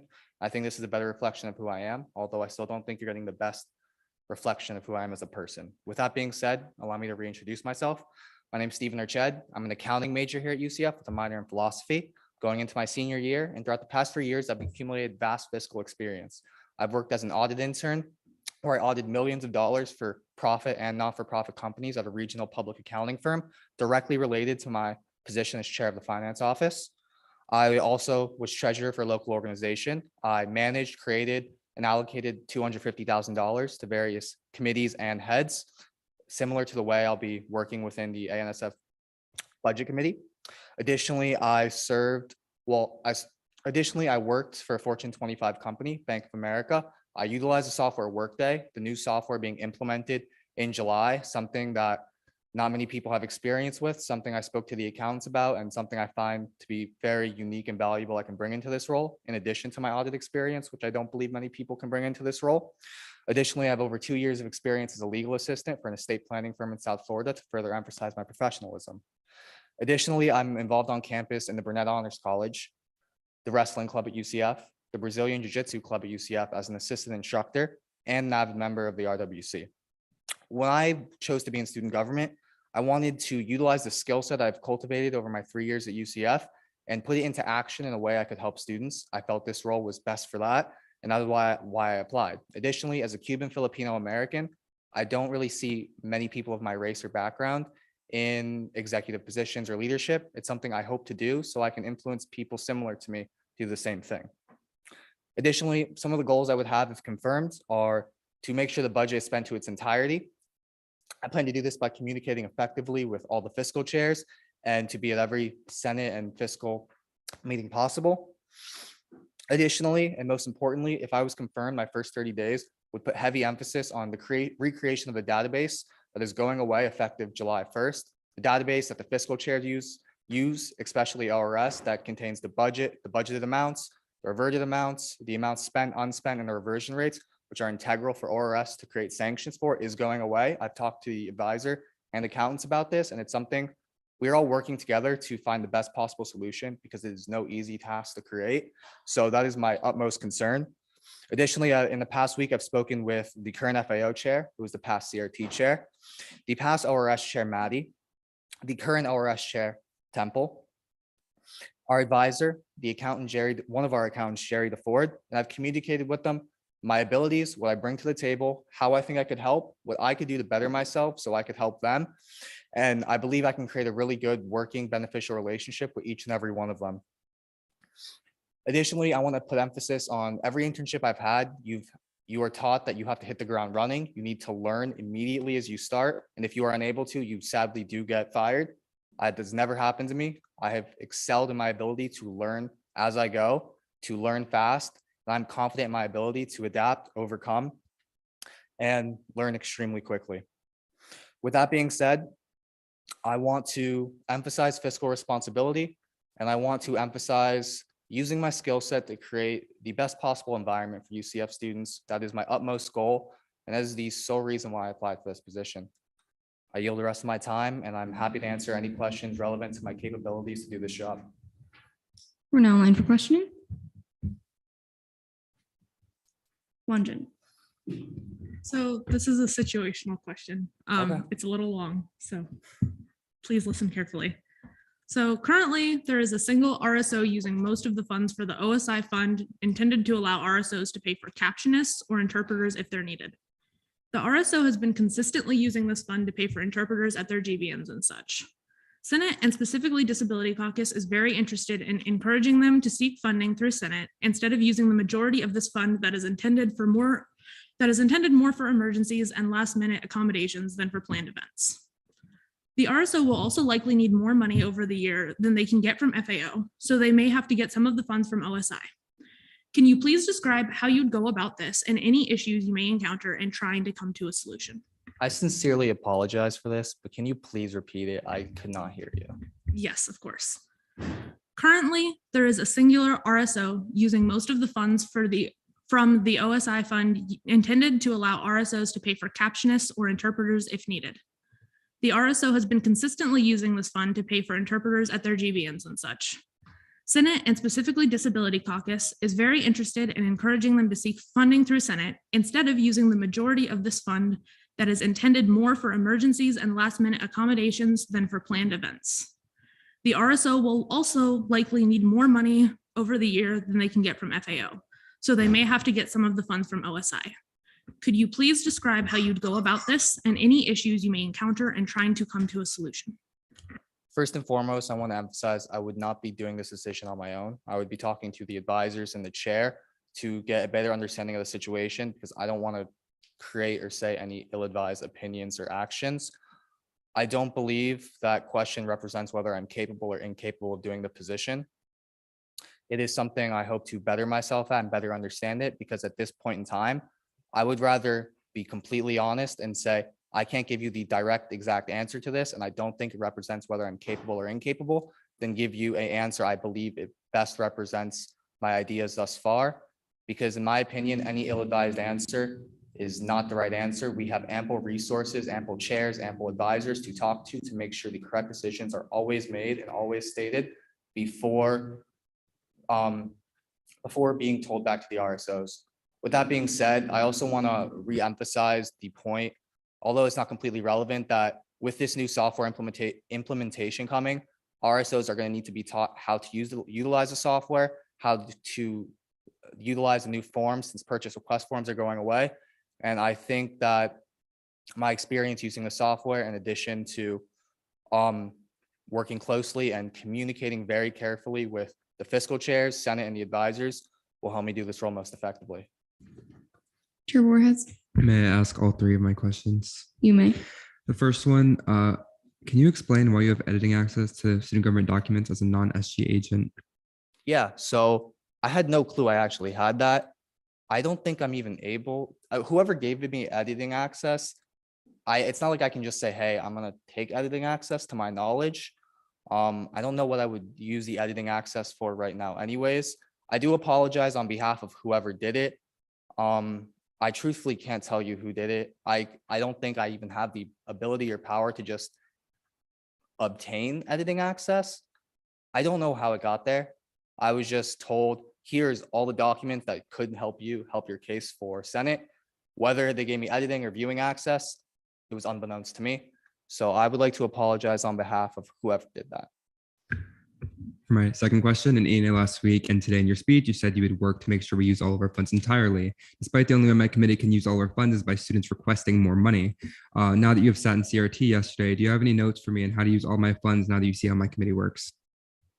Advice for how to use all your funds. After speaking with you, we came to an understanding that it wasn't a problem of using your funds. It was both needing more funds and getting clubs and organizations to request funds. I plan to do this by being a very active voice in the community. I'm members of sports clubs already. And with that, I hope to help communicate to people the effective procedures and policies, because I know from experience, a lot of people in sports clubs, just from my knowledge, and that's what I'm involved in, don't really understand the processes and procedures of obtaining funds so they can go compete nationally for different competitions. It's something I hope I can better educate not just the clubs I'm involved in, but every member of the club I'm involved in is involved in a different club. And by doing that, I can talk to them, branch out, and hopefully communicate to various respective clubs how they can obtain funding so we can make sure we fund as many people who want to travel as possible. I'm just going to ask that you slow down a little when you ask your questions. I apologize. May I retain with this last question, or for the You time? may not. So for this last one, it's about advising with fiscal leadership. So this is an actual situation I had to deal with a few weeks ago. If I came to you, the Chief Financial Officer of Student Government as CRT Chair, and asked you what to do regarding increasing caps within my spending policy, what things would you tell me I need to keep in mind with regards to my budget? Yeah, so from my understanding last year, it had to pull more from the Senate Working Fund since you were not able to obtain more access. After speaking with President Lopez and our advisor, we are currently trying to figure out situations. To my knowledge, there is no executive power I can just do to increase your funding. I've already spoken with President Lopez about this situation. I vocalized my sentiment that you want extra funds. What can I do to help you get those funds? And I've been working with her, and I plan to work more with Shane so we can figure out the best possible case to figure out if you need to just keep pulling or if there's a better scenario or a better situation in which we could help solve your issue. It's an issue I've already spoken about with President Lopez and our advisor, and it's not a decision I can make on my own. It's a decision that needs to be talked about with other fiscal leadership, the advisors, so that we can do this accurately and I don't give you any false information. Dila Guanjin, your second question. So sorry, this is just a clarification question. In order to help CRT and FAU use their funding better, you would help us with like reaching out to sport clubs and our other RSOs about gaining funding, correct? I would do whatever you need me to do. I plan to do that. I plan to be very involved, talk to clubs, because that's something I know I can do already. But most importantly, I want to sit down with the FAO chair again, sit down with Chair Borhead, I don't want to mispronounce, and figure out what exactly they would like me to do so I can be most beneficial to them. That is what I had planned to do, but clearly there are many things I could also do to be beneficial to them. My whole goal is to be an asset to them. I have the fiscal experience in direct relation to what I'll be doing. The last part is I need to make sure I am communicative, I am available, and I can help them every step of the way because I'm confident in my ability to learn fast, to learn as I go, and help them with whatever they need that I'm able to do so. And whatever I am not able to do on the fly, I will speak to our advisor about so we can get you the best possible answer. Chair Temple. Thank you, Madam Speaker. Good evening, Mr. Arcade. So if I can recall, you spoke to the former chair of ORS and the current chair of CRT and explaining how you'd be able to be an asset to those committees. Well, as you very well know, there's also the post-funding process to which not many students or RSOs are very much aware of. So my key question would be, how do you intend to work with the ORS committee in trying to facilitate a better understanding of the post-funding process? For sure, this is something I'd love to speak on. First and foremost, especially during my time at the CRT meeting yesterday, I found not a lack of communication, but understanding when dealing with students requesting funding and the sudden changes of amounts. They seem to haphazardly say, yes, that's okay, when they didn't fully understand the ramifications of their funds being reverted at 20%. I don't believe it's entirely complicated per se. If they were allocated 500, they have to spend at least 400, so it's not reversed. But when it suddenly changed, they seem to have a miscommunication. And I think by clearly outlining and putting simple math and numbers to show them on paper, even during the meeting, if allowed, I think that's something that will help the understanding between CRT and the people requesting funding better. Because if we can get them to better understand, you need to spend X amount so you don't get reversed, I think it will be a lot more solidified in their head that they are able to, that they need to spend that certain amount in order for them not to be seen by ORS, at least in relation to CRT. Chair Gill. Hi, Stephen. Thank you for being here in person. Do you believe that the questions asked today on the floor have represented your competency to fulfill the Comptroller role? I believe most of them do address my competency to do the Comptroller role. But with that, I really do want to emphasize the biggest things with me applying for this role. My passion and my desire to help students, my passion for accounting. Not many people say they really enjoy accounting and doing it. My intellectual capacity is clearly evident through my GPA and being a member of the Honors College. And I have direct fiscal experience in professional settings with very reputable companies doing very similar things. And I think by emphasizing that, regardless of whether I am qualified by certain standards, it shows that I am at the minimum capable of carrying out my duties successfully, properly, and effectively. Sarah. Move to debate. There's been a motion to go to debate. Are there any objections? Seeing none, we're now in debate.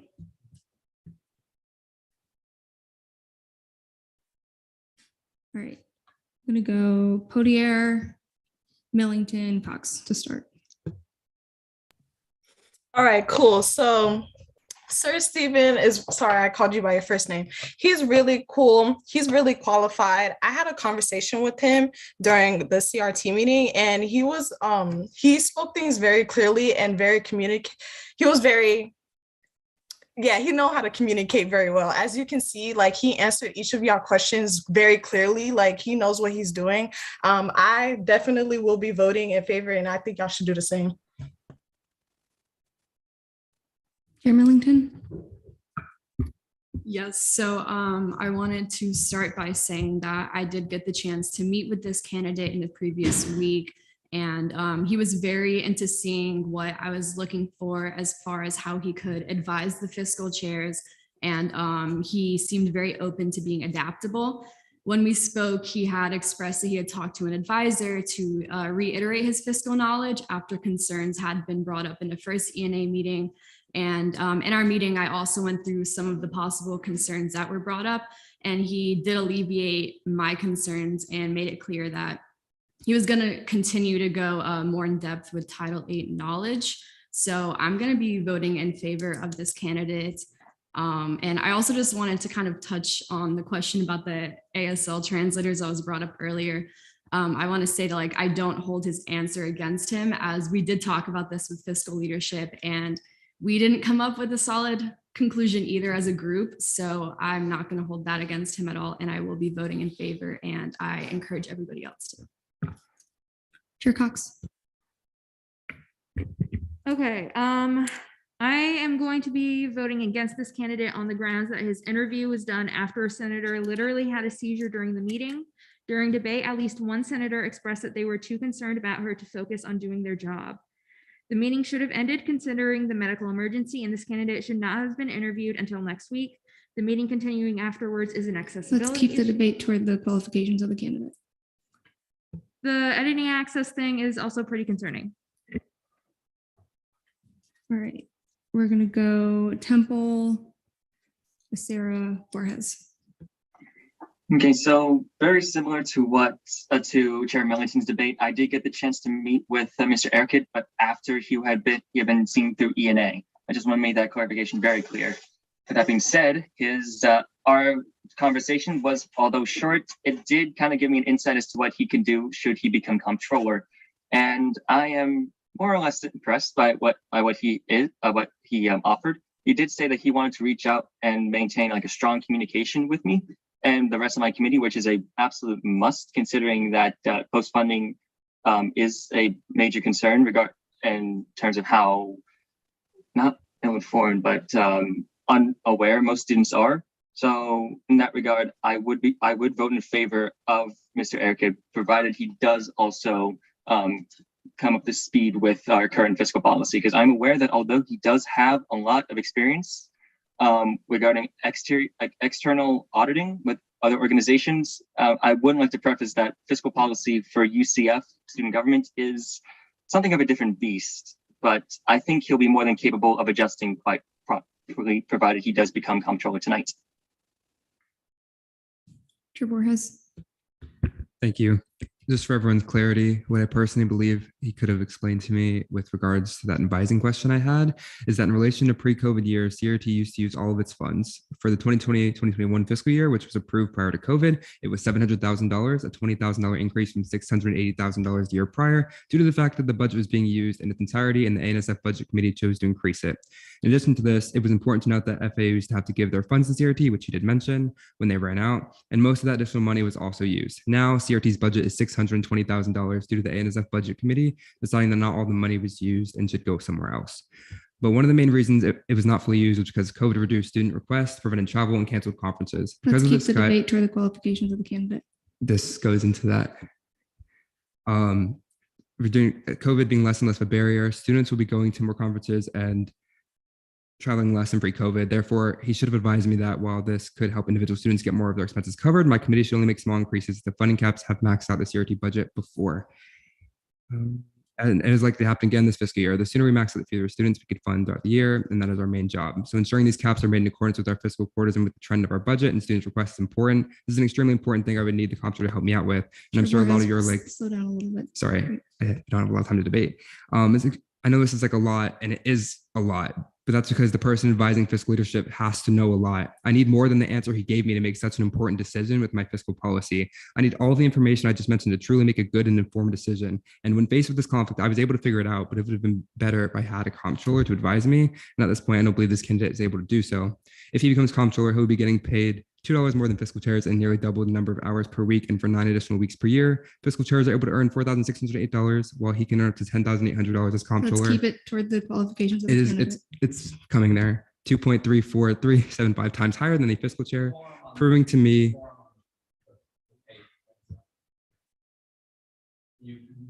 the comptroller is of high importance and should be able to advise fiscal leadership, proving to me by that payment.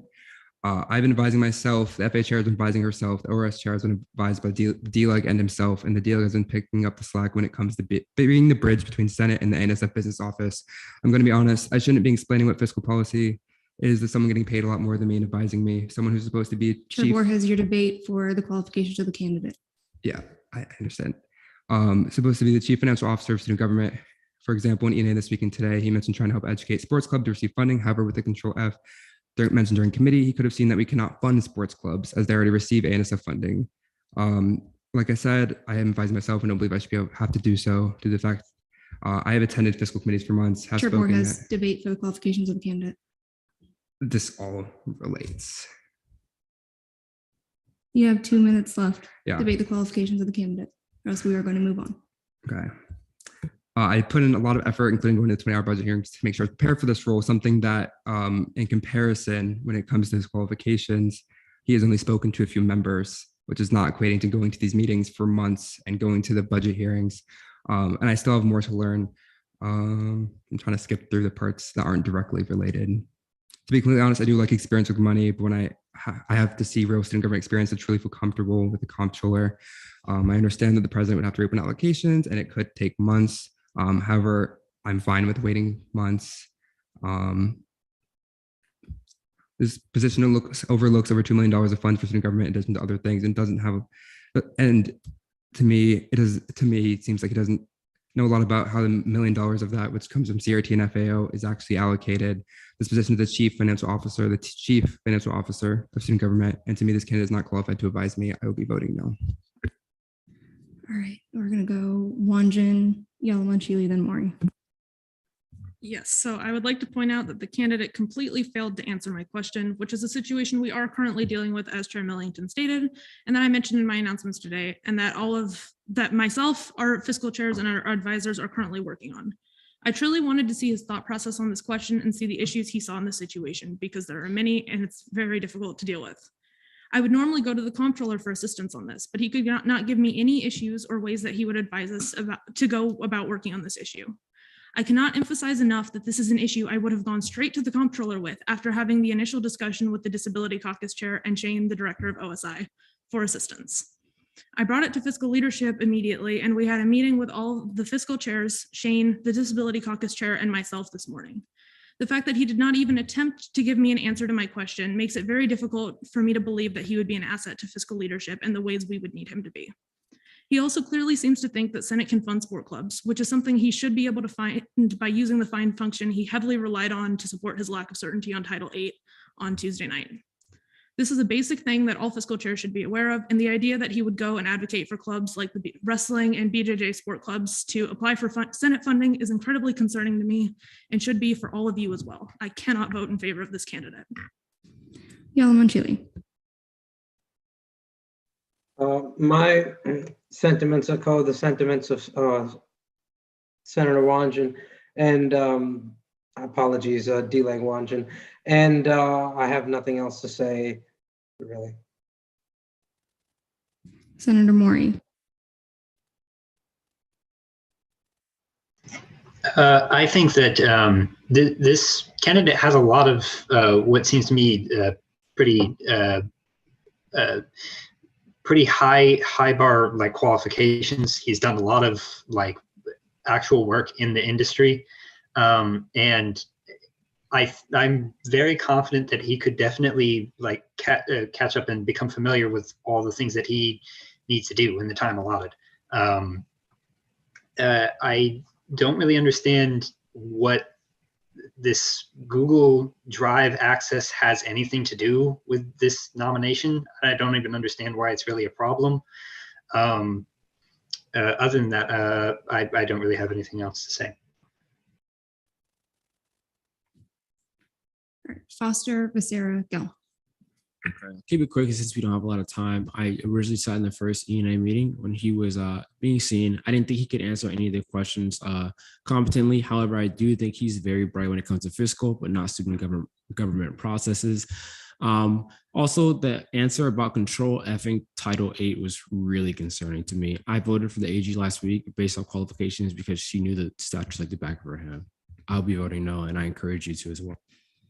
Senator Becerra. If Chair Gall is okay with it, move to vote because of time. Can't see that motion. Chair Gill has to make it. Chair Gill. I would like to say, as someone who sat on fiscal committees, and being the chair of this committee, I would understand the sentiments that are brought up. I think that it's important to look at the qualifications of this candidate. The fact that he has an auditing internship, he advised with Bank of America, Merrill Lynch.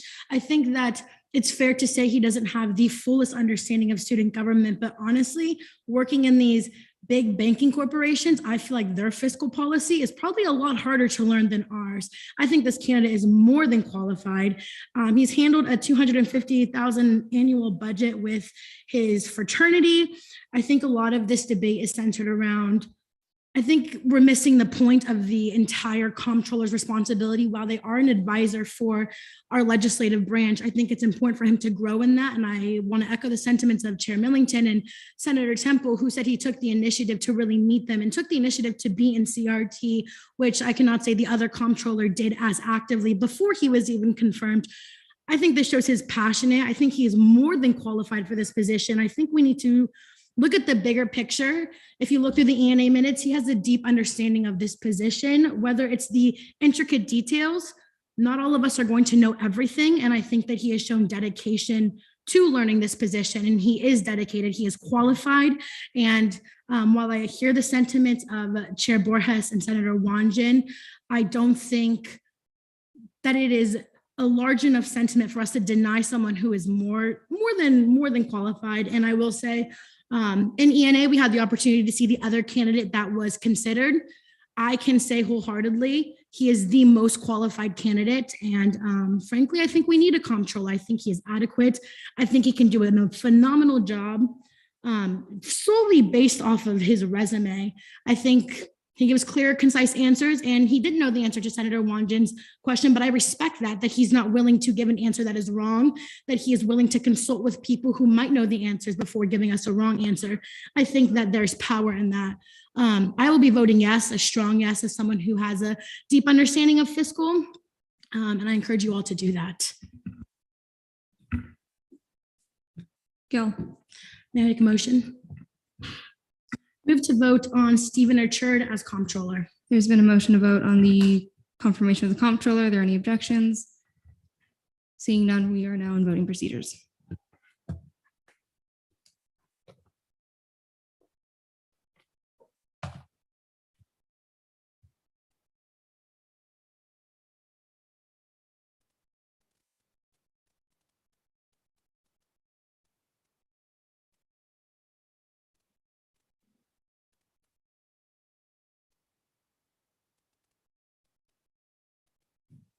With a vote count of 23 to 11 to 5, congratulations to the comptroller.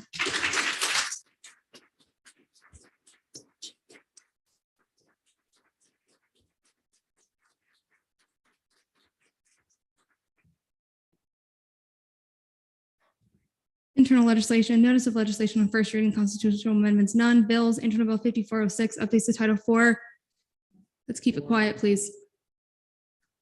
Correcting verbiage to reduce interpretation. Chair Borges is hereby remanded to LJR. Internal Bill 5407, updates to Title IV, clarifying the role of the Attorney General. Chair Cox is hereby remanded to LJR. Internal Bill 5408, updates to Title III, the Legislative Branch. Eli Galloway is hereby remanded to LJR. Resolutions, none. Proclamations, is there a motion to postpone Proclamation 5406 to the next meeting? Any objections? Oh, that is is hereby remanded SBA. Special acts, none. Notice of legislation on third reading, none. Notice of legislation on second reading. Constitutional amendments, none. Bills, interim bill 5405, updates to Title 9. Vice Chair McClellan, is there a motion to postpone interim bill 5405 to the next regularly scheduled Senate meeting? Any objections? We'll take that general consent. Resolutions, none. Proclamations, none. Special acts, none. Is there a motion to go to miscellaneous business? Any objections? Seeing none, we're there. Resignation, Senator Lurdo and Ferguson have resigned from Senate. Senator Sabula has resigned from the Black Caucus, and Chair Yalamochili has resigned from the APIA Caucus. Elections, none. Appointments, I hereby appoint Senator Yalamochili to the Women's Caucus. All right, is there a motion to adjourn pending final roll call? Any objections? Seeing none, we're there.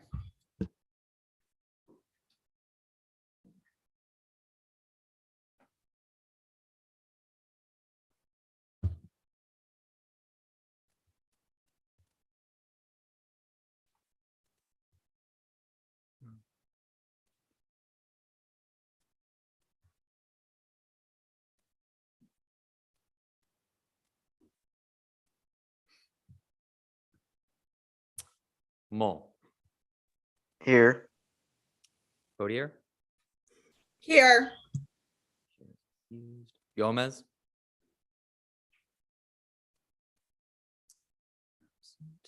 Martinez. Present. Myself. Millington. Present. Richard. Richard. Present. Temple. Present. Caldwell. Present. Robbins. Present. Spalding. Present. Van Kirk. Present. Castillo. Present. Maury. Did you say Maury? Yes. Oh, present. Sorry. Wynn. Present. Simcoe. Present. Wanjan. Present. Revert. Domino. Present. Foster. Present. Galloway. Here. Custis. Here. Beaumont. Here. Becerra. Present. Gal. Present. DeMarla. Here. Patel. Here. Yalman Chili. Present. Harrell. Present. Borges. Here. Roll. Present. Almanar. Present. Anderson. Present. Castellan. Present. Davila. Present. Paul. Present. Holmes. Present. Costas. Here. Martin. Present. We're here. Salerno. Salcedo. Present. Tache. Here. Cerisi. Present. Cox. Here. Okay, 44 out of